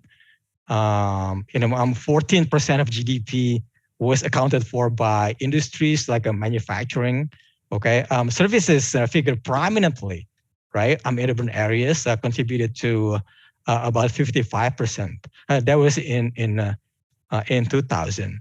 So one would expect, right, that 20 years later, if you look at the data for 2020, the share of agriculture, will continue to diminish, and the share for manufacturing or industries will continue to increase. But that is not what the data tells us. This is quite interesting here. Now I have a different aggregation scheme than what Professor Firman uses in his paper. So in my aggregation scheme, this is based on data from Statistics Indonesia or BPS. If you combine the first two rows here for rice farming, and if you also include activities like plantation, and forestry as agriculture, okay. So what's the total, for urban areas? That's about 13%. What's the total for rural areas? Well, that's just 45% plus 19%. What is that, right? That's about 65%, right? Give and take. So what it tells us is that the role or the share of agriculture in terms of employment, actually not only has not diminished, there is some evidence that actually they have expanded in the last 20 years. Okay, maybe someone in the audience, can help me out here with the explanation. But there's a couple of interesting additional statistics in addition to agriculture that I'd like to point out. You look at manufacturing, right? The share of manufacturing activities in terms of employment, is about 16%. This is in 2020. That's about the same percentage of the manufacturing employment in urban areas 20 years ago. In other words, we are not experiencing what the East Asian tigers like Japan, South Korea, Singapore, or Hong Kong were experiencing, 20 or 30 years ago, where there's this shift from agriculture into first textile and then high-end manufacturing and then high-end surfaces later on. If anything, it looks like if you look at the number for surfaces like trade, right? Trade contributed to about 23% here of the workforce in the urban areas. It seems like we are going straight from agriculture, to a surface-based industry, effectively bypassing that stage where we rely more on manufacturing. At least this is my reading, of the data. I'm very interested in getting some feedback here from my distinguished discussants. Okay, so here is another important topic in urban urban development, which is role of a density. So what is density? It's the ratio of a population, to the area, right? It's a measure of how concentrated the population are in cities. And this is a very nice studies published 2019 in the Journal of Urban Economics that basically summarize, Many of the previous econometric analysis says that a 1% increase in density is associated with higher wages, higher innovation in terms of patent activities, range of consumption, preservation of a green space if we care about the environment, lower car use, that means less use of a fossil fuel, but also at the same time, right? There's a downside of a density. Rent is higher. Housing is more expensive. More traffic, right? More congestion. Higher pollution concentration has an implication for health. Higher inequality between the unskilled and skilled workers, and higher mortality risk. So there's a downside here. But if we just focus on the economic variables here, right? In particular, look at the number for density elasticity of wage. So 0.08 here tells us that for every 1% increase in density, right, there is a corresponding 0.08% increase in wages. Okay, that is a higher for developing countries, like Indonesia, than for developed countries. And what it tells us is that the importance of a density is even more so for developing countries like Indonesia than for the developed economies. Okay, so if density is important, right? Maybe we should look at the densest cities in Indonesia. So there is one number here that I really want somebody to kind of double check for me, because it seems like an outlier. You think about Kupang, right? Look at the density for Kupang. That is 16,000, close actually to 17,000 people per square kilometer. So hopefully, I get all the raw data here correct. That is significantly higher density than even Jakarta, with a population density of about 16,000 people per square kilometers. But otherwise, if you, for now, right, just consider Kupang to be an outlier, right? The rest of the list, seems to be making sense, right? It's a sensible list. We expect these cities, mostly in Java, with the exception of Medan, to be the densest cities in Indonesia. And just for completeness, I also have the population, the list of the least dense, right, the most sparsely populated cities in Indonesia. At the bottom here, there is a Padang city, but Padang is somewhere in the middle with a density of about 900 people per square kilometer, if I remember the statistics correctly.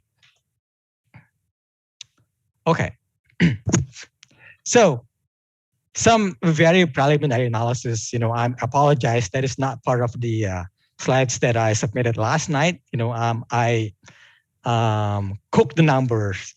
Just a couple of nights ago with the data that my colleague Adi Ahmad Purawan provided.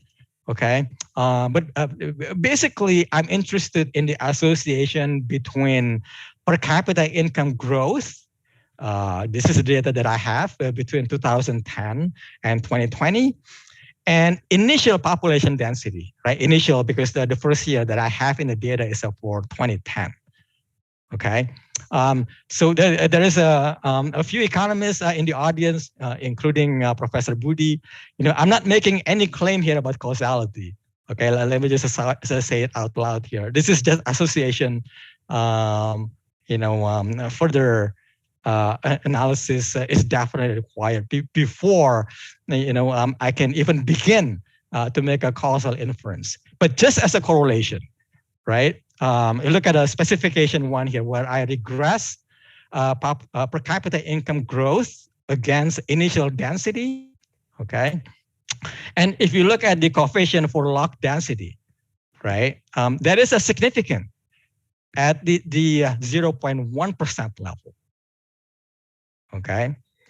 So that's, you can think of it as the gross effect of a density on subsequent growth in per capita income. In other words, there is at least some evidence, if not, necessarily causality, that higher initial density is associated with a faster subsequent growth in per capita income. This is at the city level. Right, at the city level, using the data for 93 in Indonesian cities between 2010 and 2020. We play around, with more controls. So specification 2, for example, controls for the share of our services in CD GDP. Okay, turns out the estimated coefficient for density B1 remains robust. The level of significance, went down a little bit to 2.5%, but still significant at 5%, right? It is also interesting that the coefficient for surface share in GDP is significant at the 1% level. And what that means is that cities with a higher percentage of surfaces, right, in 2010, are also the cities that grow faster between 2010 and 2020. Okay, and if I replace services with manufacturing and agriculture, then the coefficients, for agriculture and manufacturing are actually negative. I'm kind of like the evidence for American cities. Okay, cities that have higher exposure to the sort of old economy, industry and manufacturing in 2010, are also the cities that grow slower subsequently between 2010 and 2020. I'll be most interested in getting a feedback here from my distinguished discussants, as well as from the audience. Specification 3 is probably the most complete one. Based on the data that we have right now. Again, a very preliminary. I have a control for the share of females in the total population. So we can think of it as the proxy for openness, right? How open cities are, to female workers. Okay, virtually no difference. The result for the impact of density is robust. It continues to be significant at the 2.5% level. Likewise, the coefficient for services share in GDP continues to be significant. Okay, and I think the coefficient for female here is also significant, although the sign is negative. Okay, cities with a higher proportion of female workers in 2010, tend to be cities that grow a little bit slower on average than other cities. Okay, so in the rest of my presentation, I'm going to try to connect my descriptive analysis here with the theoretical framework. Okay, in particular, the theoretical framework of complex systems, or complexity economics. And the pioneer here is this institution, located in New Mexico. That's an American state called the Santa Fe Institute. So maybe it's worthwhile to talk a little bit about my trajectory, as a scholar, how I get into this research here. I was initially very interested in maybe more traditional economic development topics, and still interested in poverty and inequality. I developed a financial CGE model, financial computable geometric view model, for my PhD thesis. That's for the distributional analysis of the 1997 Asian financial crisis.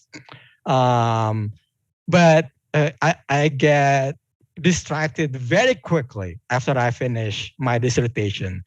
Typically people get 3-4 papers out of my thesis. I get only one chapter actually published out of my doctoral dissertation, and it's not even the core chapter of my thesis. It's a chapter on structural past analysis that got published. And I may actually never publish the rest of my dissertation, because I've been moving further away from the CGE literature.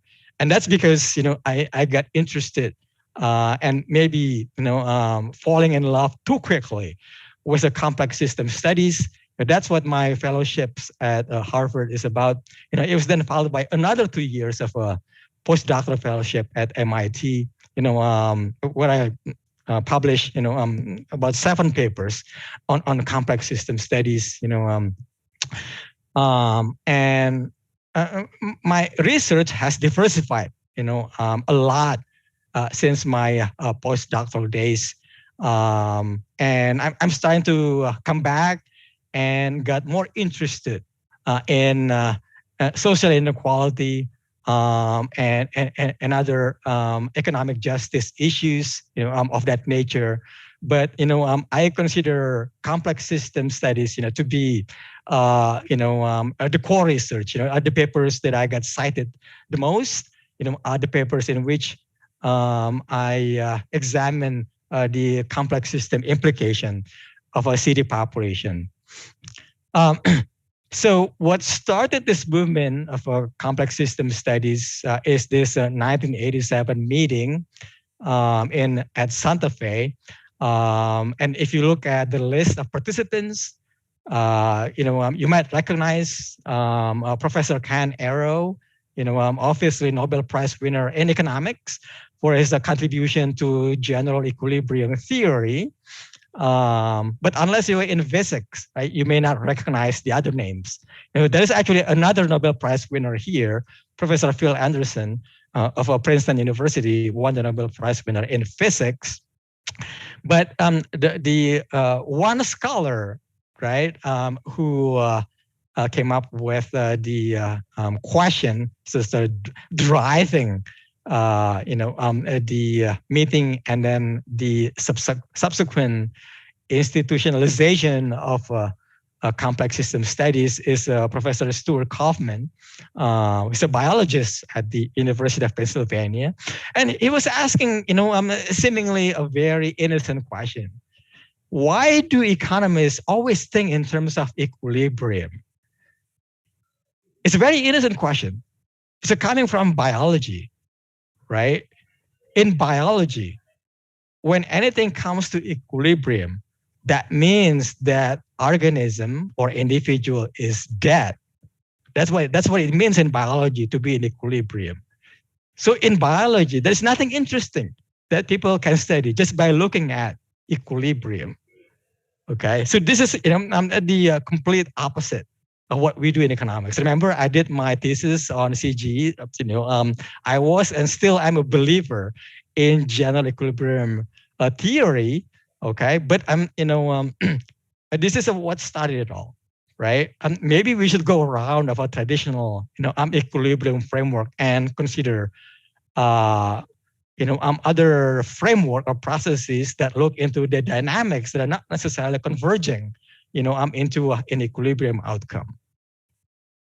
There is a more recent statement here by Professor, W. Brian Arthur from Stanford University. And I provide, the definition of complex system studies, but it's essentially the notion of there is a mismatch between individual intention and the aggregate outcome. Okay, so individually, there is a desire to do one thing, let's say A, but then the outcome is something that is different from the individual intention. That is the essence of complex system studies, or at least one of the features of a complex system studies. Tom Schelling, it's a classic study. He won the Nobel Prize in 1978. I'm sorry, this is a paper published in 1978 for which he was awarded the Nobel Prize, basically for showing that, even though individuals don't have a strong preference to live with people who are like them, right? Colloquially, even though people are not inherently racist, we would still observe at the aggregate level this separation, Americans call segregation between white and black settlements. Okay, so the explanation, according to Schelling, is not because Americans are racist. Okay, and that is a long story, but basically, it is that mismatch between our individual intent and the outcome at the aggregate level. Now, in economics, there's actually nothing new about this notion of mismatch between micro intention and macro outcome. The father of economics, Adam Smith, back when economics was not a thing, it wasn't even a discipline, okay, came up with, the classic canonical example of a positive unintended consequence. So according to Adam Smith, right, this is a very famous quotation here. If every individual is just, focused on what they're good in doing, right? Just focusing on their own, interests, being essentially very selfish. Nevertheless, on the aggregate, right, we're going to get an economy that is super efficient. Okay, so at the individual level, we are not interested in promoting, an efficient economy. We just want to be, doing what is best for ourselves. I'm being purely self-interested. But at the aggregate level, we still have this outcome, right? Which is optimal in terms of efficiency for everyone. So this notion of mismatch between micro behavior and macro outcome, has been around at least as old as economics itself. Okay, so a complex system perspective, have been applied successfully in many different fields, and in particular, the ones that I have been working on myself is in the area of cities. We look at cities. Really, a city is the result of a complex interactions of many autonomous individuals. Okay, so that means if we try to aggregate this individual behavior, individual intent into an equation, right? We might come into a fallacy because the aggregate outcome is not necessarily a reflection of the individual intent. Okay. So one signature of a complex system is the so-called power law. The most intuitive way to explain power law is by looking at things that are not power law distributed, or in other words, scale dependent processes. And most things in life are scale dependent. Classic example is the height of human being. We don't observe people who are 7 meters tall, right? Even the professional basketball players, at the highest, they are maybe 2.2 meters tall, but otherwise we don't observe, super tall individuals like in the movies, right? So this is a classic example where there is a scale, there is the mean or the median, where the rest of the distribution is kind of focused or centralized on that mean or median. But not all things are picked around a single value. Okay, some have a very long tail for distribution, and among those things that have an enormous dynamic range, sometimes over orders of magnitude, the sizes of cities. Okay, so this is a paper published by Professor Newman from the University of Michigan, and he provided examples of power law distributed processes. Work frequency, for example, citations of our scientific papers, tend to be very highly concentrated, among the Nobel Prize winners, right? And then the rest of us, we are lucky to get a few hundred citations. But to look at the bottom two, the wealth of the richest people, that's an example of a power law distribution. we have the Bill Gates and Mark Zuckerberg, and then we have everybody else, right? So very high concentration of wealth among the top 1%, but then we have a long tail, right? Where everyone else is kind of like just average or even below average. And a population of cities is another example of power law or scale free distribution, where we have this giant cities and primate city like Jakarta, for example, that is 4 times the size of the second largest city. Okay. So one manifestation of a power law is the so-called rank size distribution. Let me just walk you through very quickly here what it means using this very simple example. One implication of the power law distribution, also known as the Zipf's law in the cities, is that the nth rank city, okay, would have 1/n the population of the largest city. So, for example, New York City is the largest population, right? Los Angeles is ranked second, ranked number 2, with a population of about 4 million. So the population of LA is about 1/2 the population of New York City. That's the essence of a Zipf's law, power law distribution.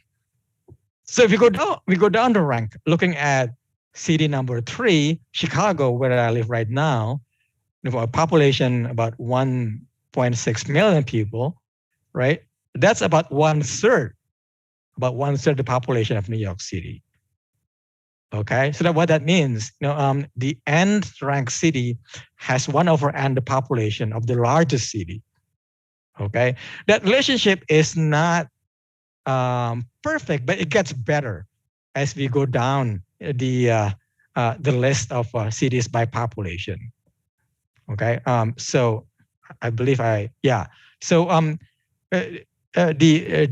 if we plot the population, against the ranking in log space, I'm going to have a very tightly cluster of observations, along a straight line. So Paul Krugman, another Nobel Prize winner, when he saw this, he said that this is a really, unusual.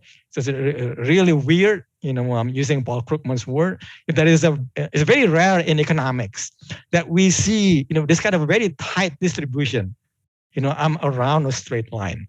And we don't even need any additional control. We just need 2 variables, the population and the ranking.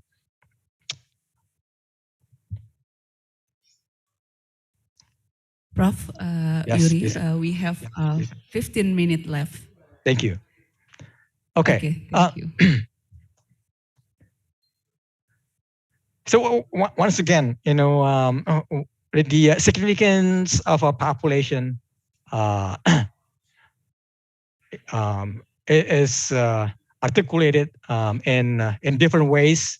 This is a series of publications by Betancourt of the University of Chicago and Jeffrey West of the Santa Fe Institute in Nature and Science. A couple of papers, one in Nature and one in Science.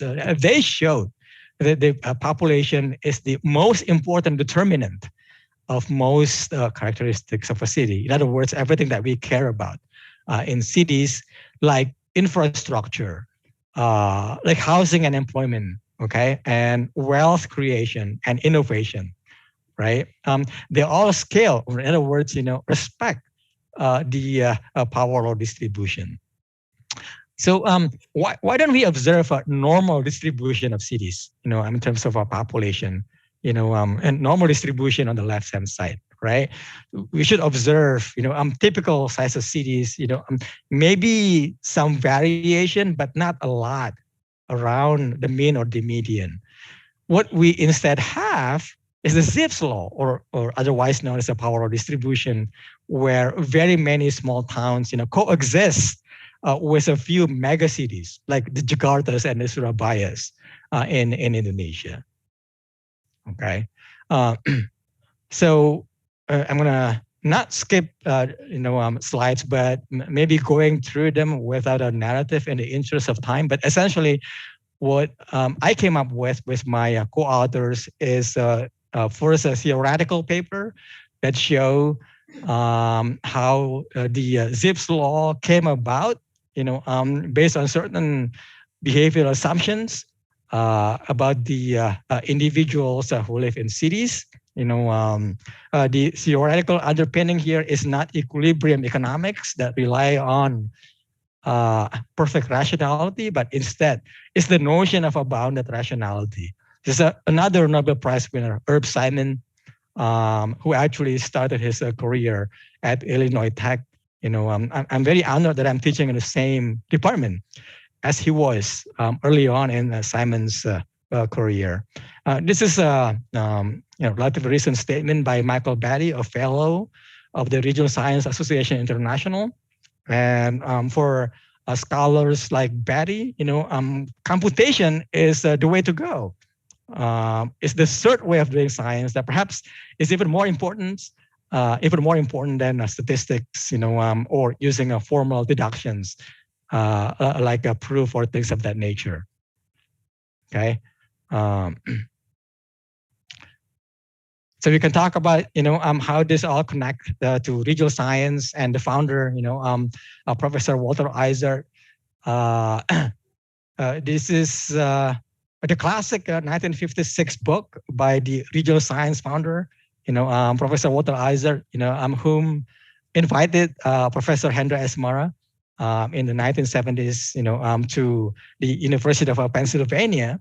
And what is surprising about this book, this was published in 1956, is that Professor Eisert used many of the terminologies that we modern complex system scientists use, like increasing returns, right? A few years ago, Paul Romer won a Nobel Prize, for his model for increasing returns, and then Bob Lucas won a few years back, right? Essentially, introducing increasing returns in economic development. But this is a tribute, to how prescient, Professor Eisert was, in the 1950s. He was already thinking about. He didn't have necessarily the mathematical firepower of today's economists, but he was clearly thinking about the concept that we today use in modern complex system economics. Okay. So new economic geography, is considered to be also new regional science. It's the rebirth of regional science. There are some criticisms about it. It's a little bit too formal, too mathematical. But what I'm going to point out is that the model that Paul Krugman, Masa Fujita, and Anthony Venables proposed in their book, and also the 1992 paper in the Journal of Political Economy, it doesn't have a closed form solution.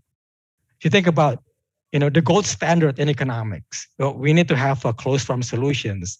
Okay, the model that Krugman and others propose, associated with the new economic geography, doesn't have a closed form solution. So what does that mean?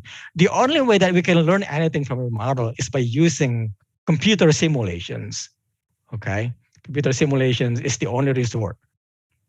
And that's pretty much what I and a colleague did in our 2007 paper in the Journal of Economic Dynamics and Control. So I'm going to just go through. There's a lot of papers, a lot of contributions, but none of them actually come up with a bottom-up explanation, about the emergence of the Zipf's law in cities. And we believe we are among the first, if not the first, who came up, and hopefully I can humbly say that we were among the first who came up with bottom-up explanation, how power law distribution came about. And the result is something like this. This is a distribution of a population of Americans across American cities. We have New York City in the East Coast to the right of your screen. And then the second largest city, Los Angeles, is to the left of your screen. Okay, so pretty much the concentration of Americans, in the coastal cities, and then in the middle, right, in the hinterland of the United States, it is a very empty, basically. Okay, one characteristic of the Zipf's law in the U.S. I want to make sure that I actually talk about how Indonesia compares, to the evidence, for the developed world. So this is the similar plot where we have the log of population on the vertical axis, on the y-axis, against the ranking on the x-axis. Okay, so if you look at the dot at the leftmost side of your screen, right? There's a one dot at 16. That's Jakarta. Okay, the largest city in Indonesia, where the population is expressed in terms of the natural log. Okay, so that's rank number one. So what is the log of 1? That's just 0, right? So that's why it's in the y-axis. And what is clear from this observation is that it's not a straight line like the plot for the US, right? This is a classic, so-called banana shape, where essentially the largest city, Jakarta, is too large, but then the smaller cities, down the road, like the Sabangs and the Padang Sidempuans, the smaller cities in Indonesia are not big enough, to kind of pull the distribution to a straight line. Okay, so in other words, the distribution of population of cities in Indonesia is actually quite typical, certainly not representative. It doesn't respect the textbook definition in urban economics of rank size distribution. So what is the explanation, right? What is the explanation? Why is Jakarta too big, and why are the smaller cities like Sabang and Padang Sidempuan are too small compared to the mid-sized cities? So one explanation is offered again by Professor Glaser of Harvard, along with his former student, Roberto Ades. And he came up with a very interesting hypothesis here. You look at the 2x2 matrix here, so to speak, and what you see here at the top left quadrant, okay? In stable democracies, and talk about Japan, South Korea, as well as the Western democracies, perhaps also India, right? Stable democracies are places where urban population is the least concentrated. Okay, that's the top left corner. In contrast, if you look at the bottom right, that's for unstable dictatorships. So it's not only we have dictators, but also there's a lot of turnovers. There's a lot of churning, like one dictator after another. These are the places where urban population is the most concentrated. Okay, so what Ades and Professor Glaser argued, okay, is that in unstable democracies, okay, the capital elite population, maybe the most educated, skilled workers, have the power, to induce the government to transfer maybe higher capital expenditures on the capital city. And in turn, it is this transfer will attract migrants, so there's a sort of the positive feedback effect, more migrants came in the city, more expenditures, and that's going to attract even more people to come to the city, and so on, right? It's started like a snowballing process where big cities initially become even bigger, in the long run. Okay. Also, rent seekers coming to the capital and to rent seek, that also increase the city's population. Okay. So according to Ades and Glaser, and I think it is a pretty sensible argument. dictators dictatorships have more concentration of population, since they are willing to ignore the wishes of the politically weak hinterland. They are, after all, dictators that have to respect, the general population, right? Elections are probably controlled. So they found that dictatorships have main cities that are about 45% larger than cities in countries with non-dictatorial regimes. So here's what is interesting about that paper. Even among today's democracies, okay, democracies that have a history of dictatorships, okay, even among democracies in the sample, those that were dictatorships in the past, continue to have central cities that are 40% larger than those of countries that were always democracies in the beginning. Okay, so we think about the legacy of Bung Karno and Pak Harto, right? And many people think that they are a very strong government, right? Even though right now election is free, we are now one of the. We should be proud of the fact that we are a country where election, is among the freest in the world. Right today, we are one of the most democratic countries in the world, but we still have that past history, and there is one explanation why the largest city, the Jakarta, continues to be, the urban giant, among Indonesian cities. Okay, so some thoughts here about what we're gonna do next with this research. Dr. Yuri. Yeah. Sorry for interrupting you. I think we just have a few minutes left. Okay, yeah. We can put the conclusion. Yes. So I'm going to the conclusion here. Looking at some data we already have, definitely looking for more variables. There's some discussion about the challenges of the kind of cities that we have. The fusion of desa and kota. I'm going to close here with some thoughts about policy implication. We think about what is the optimal size of a city. Maybe there is no such a thing as the optimal size of a city, right? Because it depends on the history, amenities, and so on. We should think about the implication for the relocation of the relocation plan, to Nusantara in Kalimantan, right? Because it's going to be, a city with a very low density, and it's going to have implication, not just for wages, but also for a lot of things that we care about, like innovations, and a lot of things that we care about. And I'm going to close with the 2022 paper here, still a working paper.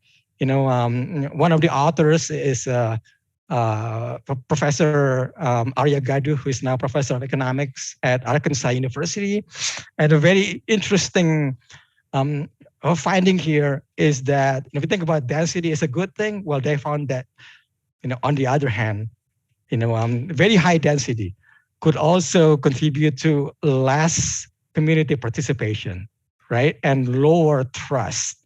So I think this is an additional food of thought that everyone should be mindful about it, because density and population are not always a good thing. There are downsides that we should be mindful and consider of. I'm going to stop here. Thank you for taking the time. Okay, thank you, Dr. Yuri Mansuri. Give applause to Dr. Yuri Mansuri. Thank you for your interesting presentation. Now we proceed to invite our first discussion, Professor Shafruddin Karimi. Professor Shafruddin Karimi, time is yours.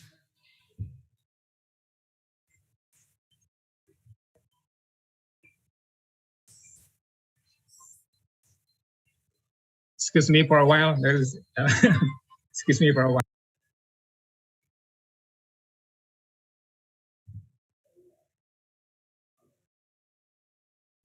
Okay, Prof. Dr. Yuri Mansuri is quite an interesting presentation. You're talking about the trend population and go to the density and the complex interaction between the population in the. Okay, Prof, you are ready? Yes. Thank you very much. Okay. Ms. Moderator. You're welcome, Prof. Okay, time is yours, Prof. Friends and colleagues, especially Prof. Yuri from Chicago. I really appreciate your talk. A lot of things I'm learning this morning. And I really would like to respond. And please apologize me first if my response is not relevant. First, I would like to respond about density.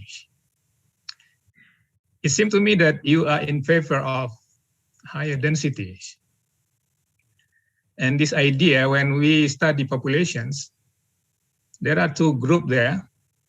Those who are in favor in density, like Esther Bostrop and Julian Simons. There's a long time I studied demography. And there are people in demography who are in favor of population planning. They would like to interfere in children productions by introducing family planning. And many high populated countries are given foreign aid in order to reduce their fertility. And Indonesia, I think, is one of them. And the Philippines is countries that do not like population planning, family planning. They don't like it. Now, it turned out that why population growth in Indonesia, if we compare to the Philippines, is still higher than the Philippines. While in the Philippines, they are not really strong in implementing family planning. Okay. Through 2050, our population growth will be 2.76%. And many economists also predict that before 2050, we will reach high income countries. If we are not reaching that, we will remain at lower middle income because of demographic dividend will no longer available for Indonesia. So if we look at the population growth, how do you project? With population growth 2.76%, I think we will always have labor to work for the economies rather than a shortage of labor. Okay. And then if we look at the economic transformations, the shifting from agriculture to industry, in many places, in many provinces, it doesn't take place. While the population for agriculture, I mean the agriculture households between 2003 to 2013 has decreased significantly, while the size of land per household farmer is decreasing too. If we look at the inequality, land inequality between 1993, 2003, 2013, it has increased. And if we look at the census, agriculture census, they don't include actually the HGU lands in the census. When we look at that, how people moving now, more people migrate from rural area to the cities, to the urban areas. And many also rural area belong to the type of desa kota, you know.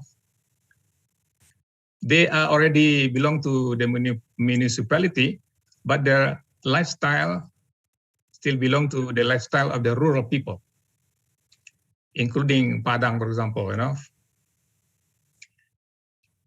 If I compare, for example, West Sumatra and Riau, West Sumatra is always the province that has positive out-migrations. And the population growth is lower than the province of Riau. In 2000s, Padang is still higher population than Pekanbaru. But now Pekanbaru has exceeded the population of Padang. In Pekanbaru, there are many people from West Sumatra migrated to Pekanbaru. And they are doing non-agriculture jobs. And if I relate to your finding in another article that studies credits and regional growth in Indonesia, I refer to your last paragraph. You mentioned that decentralizations has failed to reduce regional disparities. And how can we imply for regional development policy? What does it mean for regional development policy in the future? We expect local autonomy and decentralizations to increase regional equities. But in reality, we observe that has increased. And how your theory, bounded rationality, okay, I'm interested in this. Bounded rationality and zip law, and in your other article, why do you assume bounded rationality? You mentioned that this is a non-equilibrium economies. It seemed to me that you are one of the follower of heterodox economics, I guess, okay? When we study bounded rationality in relation to macroeconomic policy, we need actually government interventions, not perfect markets, not perfect competitions, but there should be intervention through regional planning. In your observations, will our regional planning now will lead to equalization of progress? In my observation, it will not, okay? In my observation, not based on my research, in my observation only.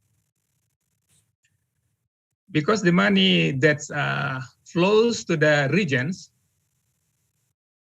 to the province, to the kota and kabupatens, it will return to the center through many kind of mechanisms. And the money again spent in the center, in Jakarta or in Java, not in the regions. I think this one factor that may explain why regional disparity tend to increase rather than to decrease. And how do you observe? This is response by authorities. And in my understanding, the increase in land inequality will encourage, will push the migration from the rural area to the cities. They used to be farmers, but they moved to the cities, not working as labor in manufacturing, but they are working in service sector, informal service sector, not formal service sector, but informal. And in the rural area, agriculture land is converted to non-agriculture that owned by the people, by the farmer. But many agricultural land is now controlled by the corporate, become perkebunan. So there might be a shift from agriculture, traditional agriculture, to the commercialized agriculture that is owned by the capital, while the farmer themselves remains poor. Even though now there is a trend that poverty in rural area is decreasing, while in the urban area is increasing. In my understanding, that is only because of the migration of the poverty from rural area into the urban area. And it might increase in the future, projecting that more than 70% of our population will stay in the urban area. And this is also a threat, in my opinion, to the production of food. Many agricultural lands, especially sawah lands, close to the palm oil plantations, in response to the market mechanism, they've converted also to palm oil plantations. In many areas, I observed that, especially in the transmigration area, earlier they were planned for food agriculture. But since they are very close to the palm oil plantation, now they converted to that. And my question is how the study of regional economics, especially regional development planning, may respond to that. Because today we all witness how important is food productions. The war between Russia and Ukraine has affected food price, including to Padang. You know? Everything has increased. Every price, consumer product price has increased. The egg price, the rice price has increased. If we continue with the current natural progress, it is difficult for us to predict that we will be strong in food production. We might continue to import food because of the temptation from the urbanizations, where many good land in the cities, such as Padang, has been converted to buildings, housings, and normal sawah, while before it was a good irrigations. And I believe this is not a tendency in Padang only, but in many regions in Indonesia, in desa kota, that they converted their good lands, good for agriculture. Now they transform into buildings, and how this will affect our regional economic stability in the future. I think and that is my comment, Professor Yuri, and thank you very much. I hope we can meet again in order to talk about regional plannings. And I also want to express here my debt to the late Prof. Hendra Esmara, because he was the one who taught us regional disparity, why it is very important to study, and economic inequalities. I took his class in 1975 on regional economics. In that class, he taught us on how to calculate Williamson index. He taught us on how to calculate Gini index. In 1979, he was writing a paper on income inequality in Indonesia province. He is trying to prove the validity of Kuznets curve in Indonesia. I was also encouraged by him. Then I wrote my BS thesis. The title is Land Inequality Across Province in Indonesia. So I hope the spirit of Professor Hendra will stimulate us, especially the younger generations. And again, I thank you very much for friends and colleagues, for Prof. Budis, Prof. Arif, and especially the Dean of Faculty of Economics and other leaders in the Faculty of Economics and Business. Thank you very much. Okay, thank you, Prof.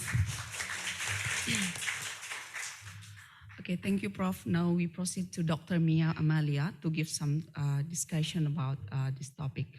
Dr. Mia Amalia, time is yours. Yeah, thank you, Ibu Adila, and also thank you, Prof. Arif, and also Prof. Budi for inviting me to this event on Professor Hendra Esmara lecture on regional development. And also thank you, Pak Dekan, for hosting this event. First of all, I would like to thank Pak Yuri for the lecture. The theme is very relevant and very beneficial for us in Bappenas, especially for our unit which is in charge on urban development planning in Indonesia, and also for to Professor Sarifuddin Karim on rural-urban relation. Really honored to have this opportunity to come and learn from pakar in this field, and also a very humbling experience for me. And maybe I will begin with the policy background. Next slide 2. Back in 2019, Bappenas developed Indonesian vision of 2045. And one section is on urban development. We call it National Urban Policy 2045. The vision is Sustainable Urban Development 2045. It has 5 missions, and one of the mission is related to our discussion today, which is realizing balance, prosperous and equitable national urban system. And this mission has 5 policies related to the mission. The first one is next, strengthening globally competitive metropolitan and national activity center. The second is developing well-connected medium-large metropolitan cities outside Java. The third is developing a new national government center in Kalimantan, developing non-exploitative and mutually beneficial rural-urban linkages. And the last one is developing smart urban growth and effective urban boundaries. In his writing, Pak Yuri has written that an incomplete understanding of nature of urban interconnectedness can only lead to under appreciation of the powerful forces that shape city development and inevitable to misguided policy. So hopefully this national urban policy can address problem we are facing today, and also future need of urban development in Indonesia. And we also recognize the complexity of urban system in Indonesia. Next. So we need a deep and detailed understanding of urban-rural relation before the planning process could begin. as we also understand, most city in Indonesia has exceedance of the capacity of environment. So we can observe from traffic jam in big cities, for instance, and also urban area development is transitioning to more equitable, economically viable, and resource efficient pattern.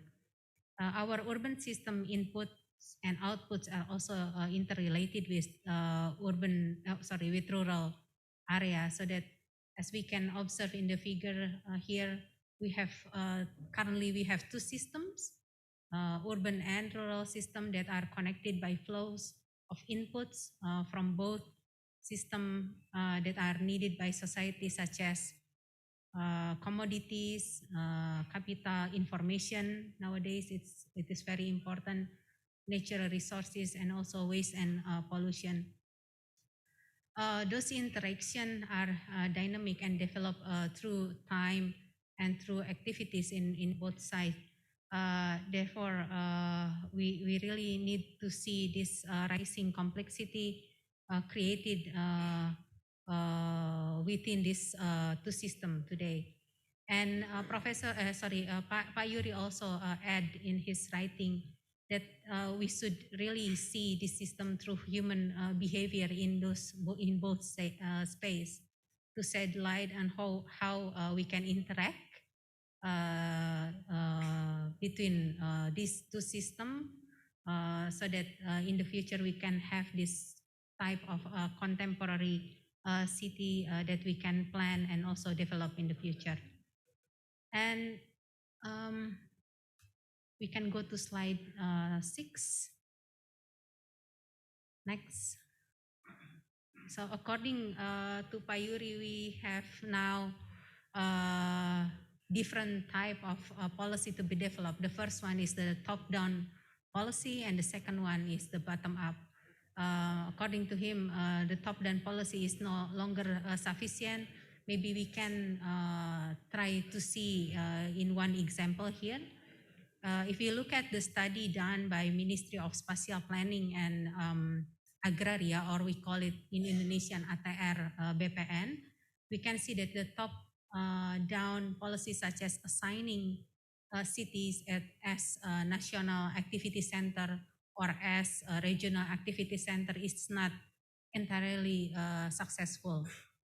Here we can see that 62% of regional strategic activity center are overperforming in Java. So they act like a national center instead of regional center.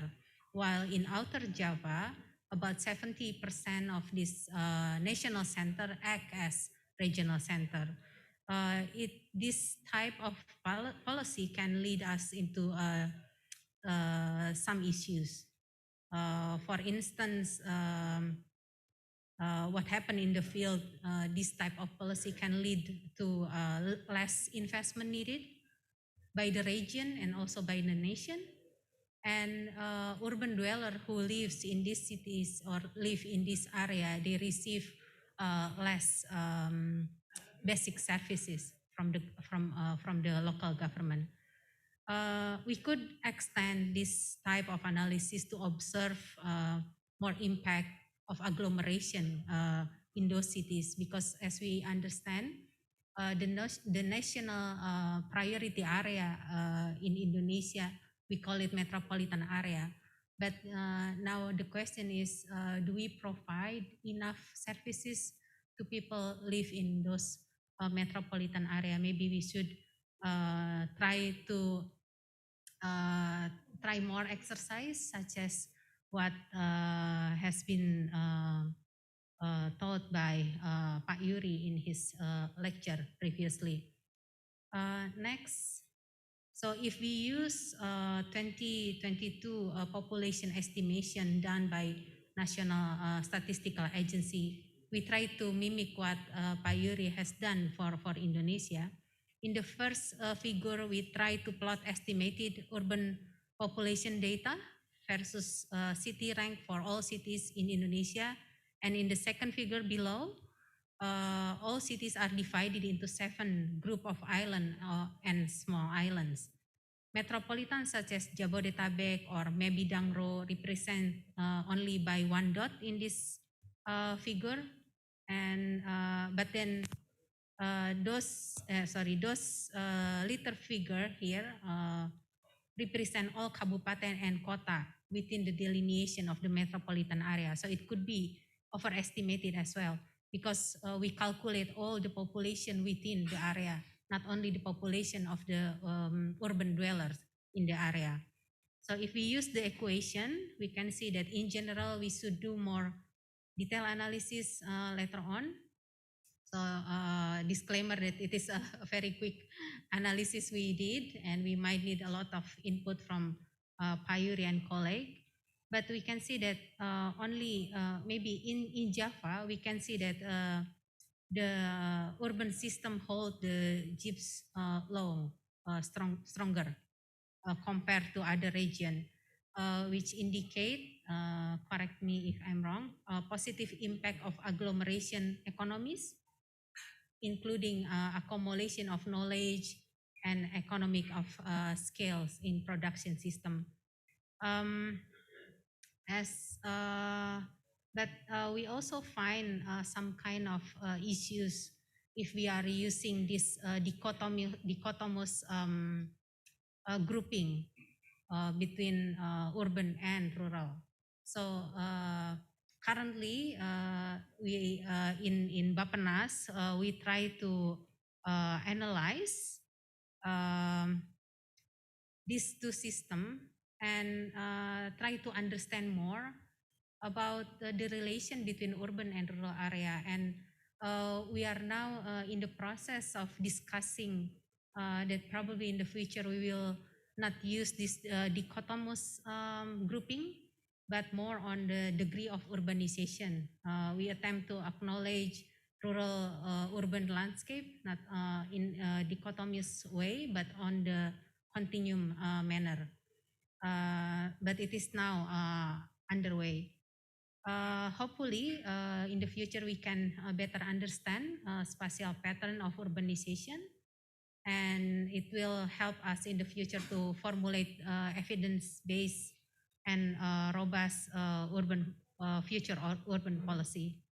So next, main takeaways that we learn from this lecture and also from all paper that Payuri has produced is that the spatial pattern of urban population can provide inputs for the preparation of the next National Long-Term Development Plan 2025 to 2045. And bottom-up, this is interesting, bottom-up computational modeling such as agent-based model, cellular automata, and network theory could assist policymakers to better understand behavioral realism. Because we are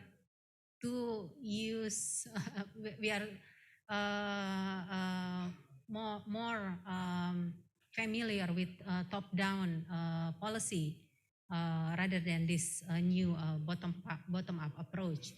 So aiming for a compact and mixed-use urban area, I think it is also important to increase densities and also to reduce sprawl, to foster social cohesiveness and also innovation, especially in our future city. But also it will need to be accompanied by better public services to reduce negative externalities of urban area and urbanization. So future urbanization policy can no longer be as authoritative, we think, as what we have observed in the past and also today. It should be directed to induce sustainable transformation of urbanization to changes in human behavior. Because if you look at our medium-term plan, for urban area, it is more on physical development instead of social um, cohesiveness and things like that. But I think in the future we need to understand urbanization from the point of view of individual behavior and interaction. Also, what I learned from Pak Budi maybe 10 years ago is on decentralized decision making process that we also need to understand. Because as Pak Yuri had said, the bottom-up approach also recognize how people manage to work and to live in cities using their own decision. Also, we also need to see this new type of understanding of future scenarios of the city size and distribution in Indonesia, because it is essential to design a more equitable and sustainable regional development. Maybe that's all from us, Bu Adila. Thank you. Okay, thank you, Dr. Mia. Please give applause. Okay, we now proceed to Dr. Yuri to give some feedback. Dr. Yuri, time is yours. We have around 15 minutes for your comment. Thank you. Thank you so much for both Dr. Safruddin and Dr. Mia Amelia for the comments. Let me just make a couple of points here. And it's not a direct response to Dr. Amelia's comment necessarily, because I certainly support the idea of more integrated analysis that combine cities and the hinterland, little areas, perhaps within a system perspective. Because when we think about cities, right, those are just urban areas, but we talk about regions, then we have to consider the hinterland areas. And think about relationship between the urban core and the and rural areas, as well as with the suburban areas, right? Kind of the middle space between the core urban areas and perhaps the more agriculture based area. So I completely support that effort. I just want to say that the challenge is that the analysis is only as good as the available data. And there is a couple of challenges here.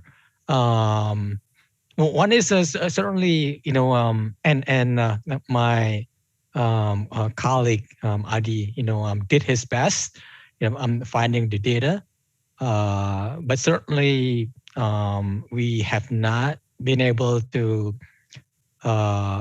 identify or find the variables that we need to do a more robust causal analysis. Okay, so what I said previously, when I show some of the preliminary regression estimation results, we were not able to, and maybe we will not be able to, make a causal inferences if we don't have additional control variables. So maybe this is a more a request to the BPS, to the Board of Indonesian Statistics, more than to Bappenas. But it's all connected, right? The quality of our analysis is only as good as the available data. And really looking forward, to do a more comprehensive analysis, when the data becomes available. And the other piece is that we really don't have a very long time series. Right now, we have a total of 98 cities. If we also consider the 5 Jakarta Kota Madhyas, okay, Jakarta Selatan, Jakarta Utara. If we include them all, as well as Kepulauan Seribu, we have 90 point observations for one period. I'm sorry, 98 observations in one period. But if we pull back, right, we only have 98 cities, since I think the year 2000. That was after the introduction of laws 22 and 25, Undang-Undang nomor 22 dan 25, on decentralization. But before that, between 1990 and 2000, I think we have about 73 cities. And even before that, before the 1990s, we have about 50 cities. The Kota Madias, for example, did not become officially incorporated. The Undang-Undang did not actually make them official until 1992. So there is not really much that we can do about that. Because there is just no data. The city just didn't exist. Many of them were officially recognized only after Undang-Undang number 22 and number 25. But certainly it poses a challenge, for robust analysis, in the kind that we would like to do, perhaps using panel or longitudinal data model. So that's one, not so much a feedback, but a request, to make data at the disaggregated city level, more available, to researchers like us. For Professor Safruddin Karimi made a very interesting point about the diminishing role of agriculture, and how the shift from agriculture to other industries, perhaps into manufacturing and services, actually led to an increase in poverty and inequality. So this is based on my study on China. China didn't open up. I actually, legally disallow people, to move from where they were born, where they have the identification card, the KTP, to somewhere else, right? That is the notion of a hukou in China. It was only when the Chinese government started to allow movement from rural to urban areas that the economy began to expand. It is this fresh infusion of labor from rural areas, to the city that is one driving force, okay, that make the Chinese economic miracle possible. So I think that the point here is that, and this is also the insight from the classic Harris-Todaro model, right? Is that if you just look at inequality exposed after the migration, yeah, of course, poverty and inequality increase when people move from rural to urban areas. But we also need to consider, the initial condition, the setting ex ante, because without the opportunities, to move to the urban areas, then the rural population would not have the opportunities, would not have access, to better jobs and better life that are only big cities can offer. Okay, and I think we should not worry about the diminishing size of the agriculture labor force, because that is different from the diminishing size of agriculture output. And my favorite example is the US. Okay, the contribution of agriculture to the US economy right now is only about 2%. Only 2% of the American gross domestic product is accounted for by agriculture.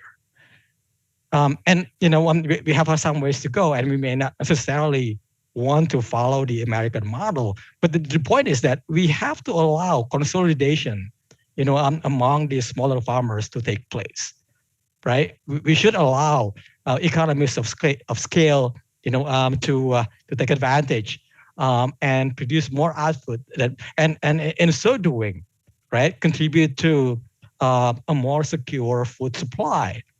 Okay, I think I'm not so worried about the movement, of the population from rural to urban areas. And one strong argument is that we are a free country, right? We are not China. So people should be free to go to wherever they want. What we do need to do is to make sure that the social infrastructure is there, right? And I think the Chinese government has done, a very good job in making sure that when rural workers, started to migrate, to the Chinese cities, they actually provided, a support like health infrastructure, transportation, and social security support, for this new migrant to the cities. And I think there is a lot that we can learn, from the Chinese experience. Okay, thank you, Dr. Yuri Mansuri, for the feedback. Okay, now we proceed to the question and answer session. Maybe just a few questions. We have maybe a question from the online who participating from the Zoom meeting, and one question from the offline session. Okay, Bang Ari can help me to, there is any question from the participant who online meeting? Okay, okay, Prof. Shafrizal, maybe you ask some question. Okay, it's okay. Okay, Pak Yuri, I really appreciate your studies about the spatial pattern of urban population across Indonesian cities. As far as I know, maybe you also mentioned that the main problem of urban population in Indonesia is higher urbanization rate.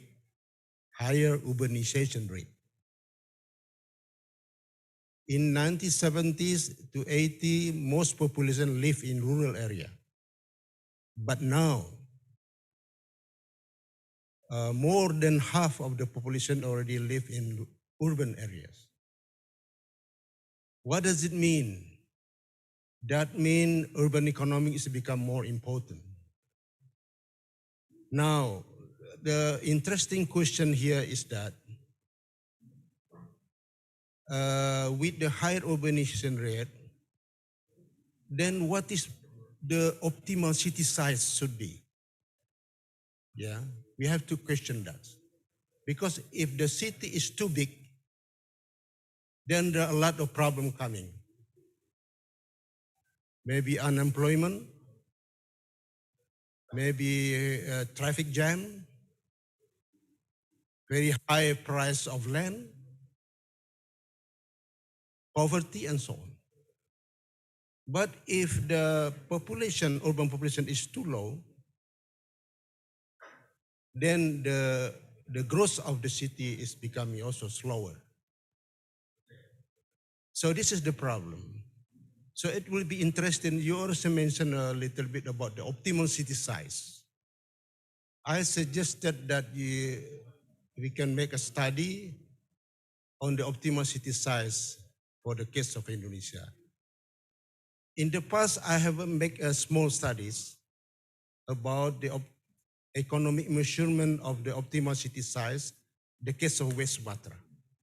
This is only small case, yeah, for West Sumatra. By using Alonso Richardson type of analysis, I think you know that. As a regional science people, I'm also from regional science, I think you know that. So we use that, and what is the interesting, but little bit different. Instead of using total population, I use the population density. The result is that the optimal city size, not in the big cities, yeah, but mostly in the small cities, because the area is very limited. Like in here in West Sumatra, should be Padang will be close to the optimal city size, but in fact no. Bukit Tinggi is the problem. Bukit Tinggi because the size is very small. So just a small suggestion. It will be interested if you make a study on the optimal city size for the whole city in Indonesia. Because I was not able to make that. I only make a small study for the case of West Sumatra only. So it will be nice so that they have a policy implication about the urbanization, whether we stood for which city we should encourage the urbanization, and for which city we should stop or maybe discourage the urbanization in order to maintain the poverty, unemployment, and traffic jam, and so on. Usually we call it overpopulation. I think that's only a small comment for me. Hopefully next time you can make that study. That will be interesting. And also for the policy analysis or the purpose, how do you make the urbanization policy? Whether we have to stop the urbanization or just open. For which city? Because different city is different optimality. Thank you. Okay, thank you, Prof. Thank you, Pak. Safrizal. Would like to receive feedback from you, Prof. Yuri. It is the question of the optimal city size also came up in Professor Walter Izard's 1956 book, Location Theory and Spatial Analysis. And he asked that question after looking at the Zipf's law, power curve, because if American cities, one of the most developed countries in the world, are distributed, that way, right? Is that meaningful to ask, what the optimal city size is? So I certainly, would love to have the opportunity to work with you, Safrizal, on the question of optimal city size in Indonesia. My feeling is that this goes back to the conversation a few years ago in growth literature about the distinction between unconditional convergence and conditional convergence. And my feeling is that maybe there is no such thing as the unconditional optimal city size. And instead, there is optimal city size that is conditional, that is dependent on a list of other variables. The educational attainment of the workers, the initial density, infrastructure, government expenditure, a number of socioeconomic variables. And my feeling is that to be able to say what is the optimal city size, maybe there is no one answer, but instead, maybe what we have is, multiple, right? Multiple optimal city sizes that are dependent on several initial conditions. Thank you, Pak, for the very thoughtful question and feedback. Okay, thank you, Dr. Yuri. We have two questions from the online meeting. I will read the question for you. The first question from Bambang Pujianto. Currently in Indonesia is still in a state of middle income trap. In order to support Indonesian amass 2045, according to Bappenas 2017, Indonesia becomes one of developed countries in the world. The government policy, whether as democracy or dictator. Is it a very important? The question is what the policy needs to be issued by Indonesian government in address urban population and regional development as well as economic growth in Indonesia. Okay, another question from Muhammad Abdu. He sent a question in bahasa. Ada gambaran unik kalau kita melihat pertumbuhan penduduk Indonesia, kita bisa membagi distribusi penduduk menjadi 3 area. Yang pertama itu Jawa, populasinya yang tinggi, kemudian Sumatera yang menengah, lainnya adalah yang rendah. Bahkan populasi Jawa di Jawa Bali mengalami peningkatan yang lebih cepat dalam 20 tahun terakhir. Nah, dari Muhammad Abduh minta how your comment about these conditions. We have three type of level of distribution of population in Indonesia. Okay, thank you, Prof. We need your comments. I will start with the last one here. I would just say that just based on the data that I showed in my presentation, that is not the case. I mean, I think that is conventional wisdom. You know, many people assume that the fastest growing cities are in Java and in Bali, but that is not what the data tells us. There is no simple relationship between initial population size and subsequent population growth. So there's no simple, linear model that we can estimate, to establish a convergence here, because it seems like some of the middle cities, maybe the one who are growing slowest, and then some of the smaller cities outside of Java in the outer island were the ones who are growing fastest. And then we have the largest cities, including Jakarta, that are also growing, but not as fast as some of the smaller cities in the outer island. So again, there's no simple linear relationship here between initial population and subsequent population growth. I think we need a non-linear model, to make sense of the pattern of a relationship. And then to Bambang's question, what policies need to be issued by the Indonesian government to address urban population and regional development, as well as economic growth in Indonesia? This is the $1 million question. I wish I have no answer to this question. But I think we are in the right track, right now. More work need to be done. Professor Budi Reza Sudarmo is here.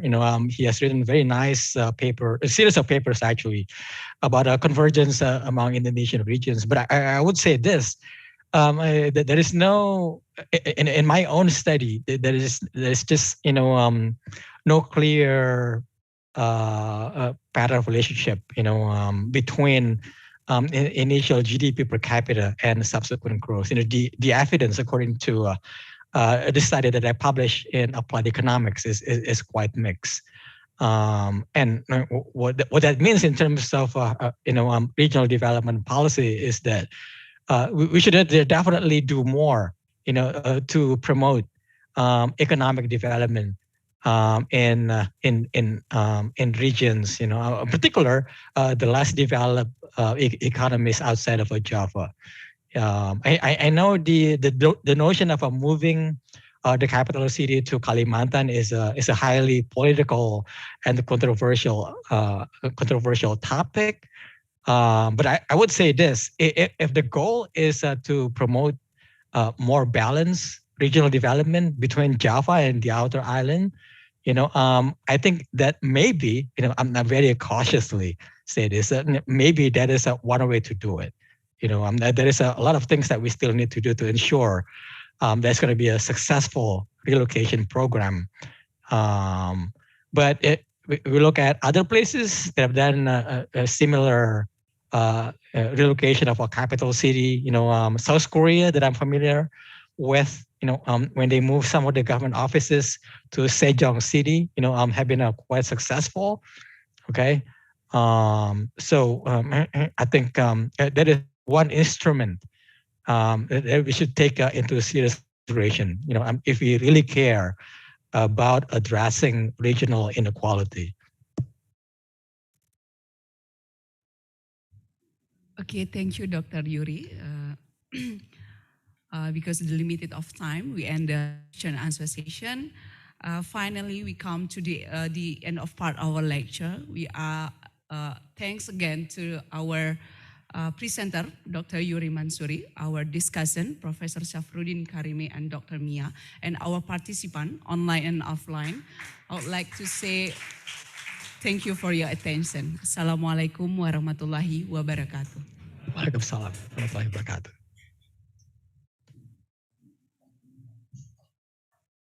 Recording Thank stopped. you very much, Bu Adila.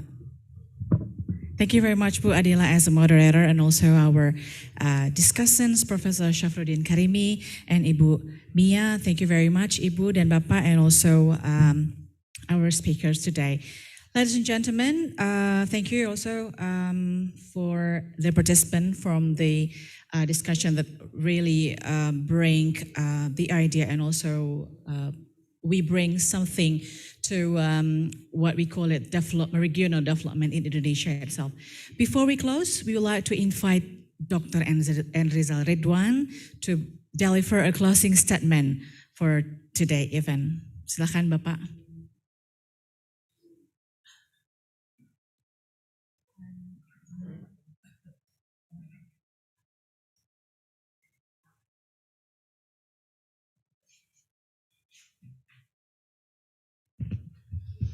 Thank you very much, Indra. Peace be upon you all. Assalamualaikum warahmatullahi wabarakatuh. Pak Budi, here, Pak Syafrizal, Ibu Mia, keluarga Pak Hendra, and Sedin, Director of LPR, Institute of Regional Economic Studies, and all our special guests online and offline here. Dr. Yuri already delivered very interesting topics that expand our understanding in economic outcome by taking into account the complexity in economy. And hope these quite new topics will encourage young economists to conduct research on this particular topic.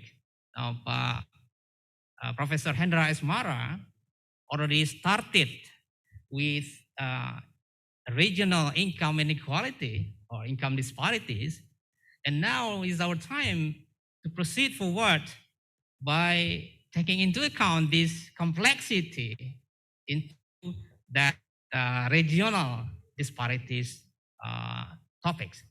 So last night, Pak Budi said that our duty actually, to continue what Professor Hendra Esmara already given us, the initial study to be developed here in Andalas University. So in that case, I again, on behalf of Faculty of Economics and Business and Institute of Regional Economic Studies, I thank you very much, and also for all organizers. Again, we are very appreciated with your work. That's all I can say. Billahi taufiq wal hidayah. Assalamualaikum warahmatullahi wabarakatuh. Waalaikumsalam. Terima kasih, Pak En. Thank you very much, Pak En Rizal. And there is a one last we would like to invite Dr. Mia. So Pak Dekan, allow us to, we're gonna give kind of the gift and souvenir to Dr. Mia this afternoon.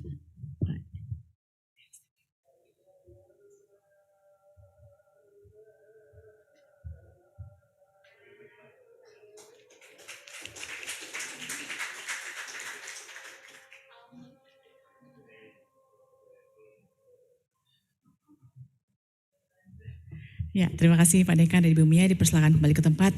Bapak dan Ibu, now we are arrived at the last and at the end of our event today. We would like to say thank you very much to Dean of Faculty of Economic and Business, Pak Eva Yunedi, and also Vice Dean.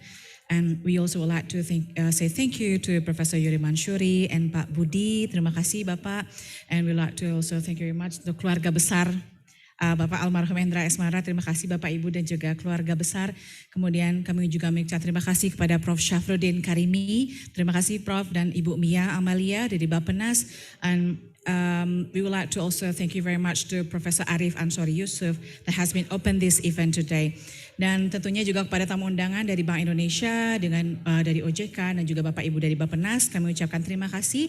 Semoga Inaugural Hendra Esmara Lecture on Regional Development ini menjadi awalan diskusi regional development ke depannya, khususnya di Indonesia. Terima kasih kepada Ibu Yulianas juga, terima kasih Bu atas kedatangannya. Baiklah Bapak dan Ibu, saya Indah Permatasuriani mohon undur diri, mengucapkan terima kasih atas partisipasi Bapak dan Ibu semuanya. Assalamualaikum warahmatullahi wabarakatuh. Waalaikumsalam.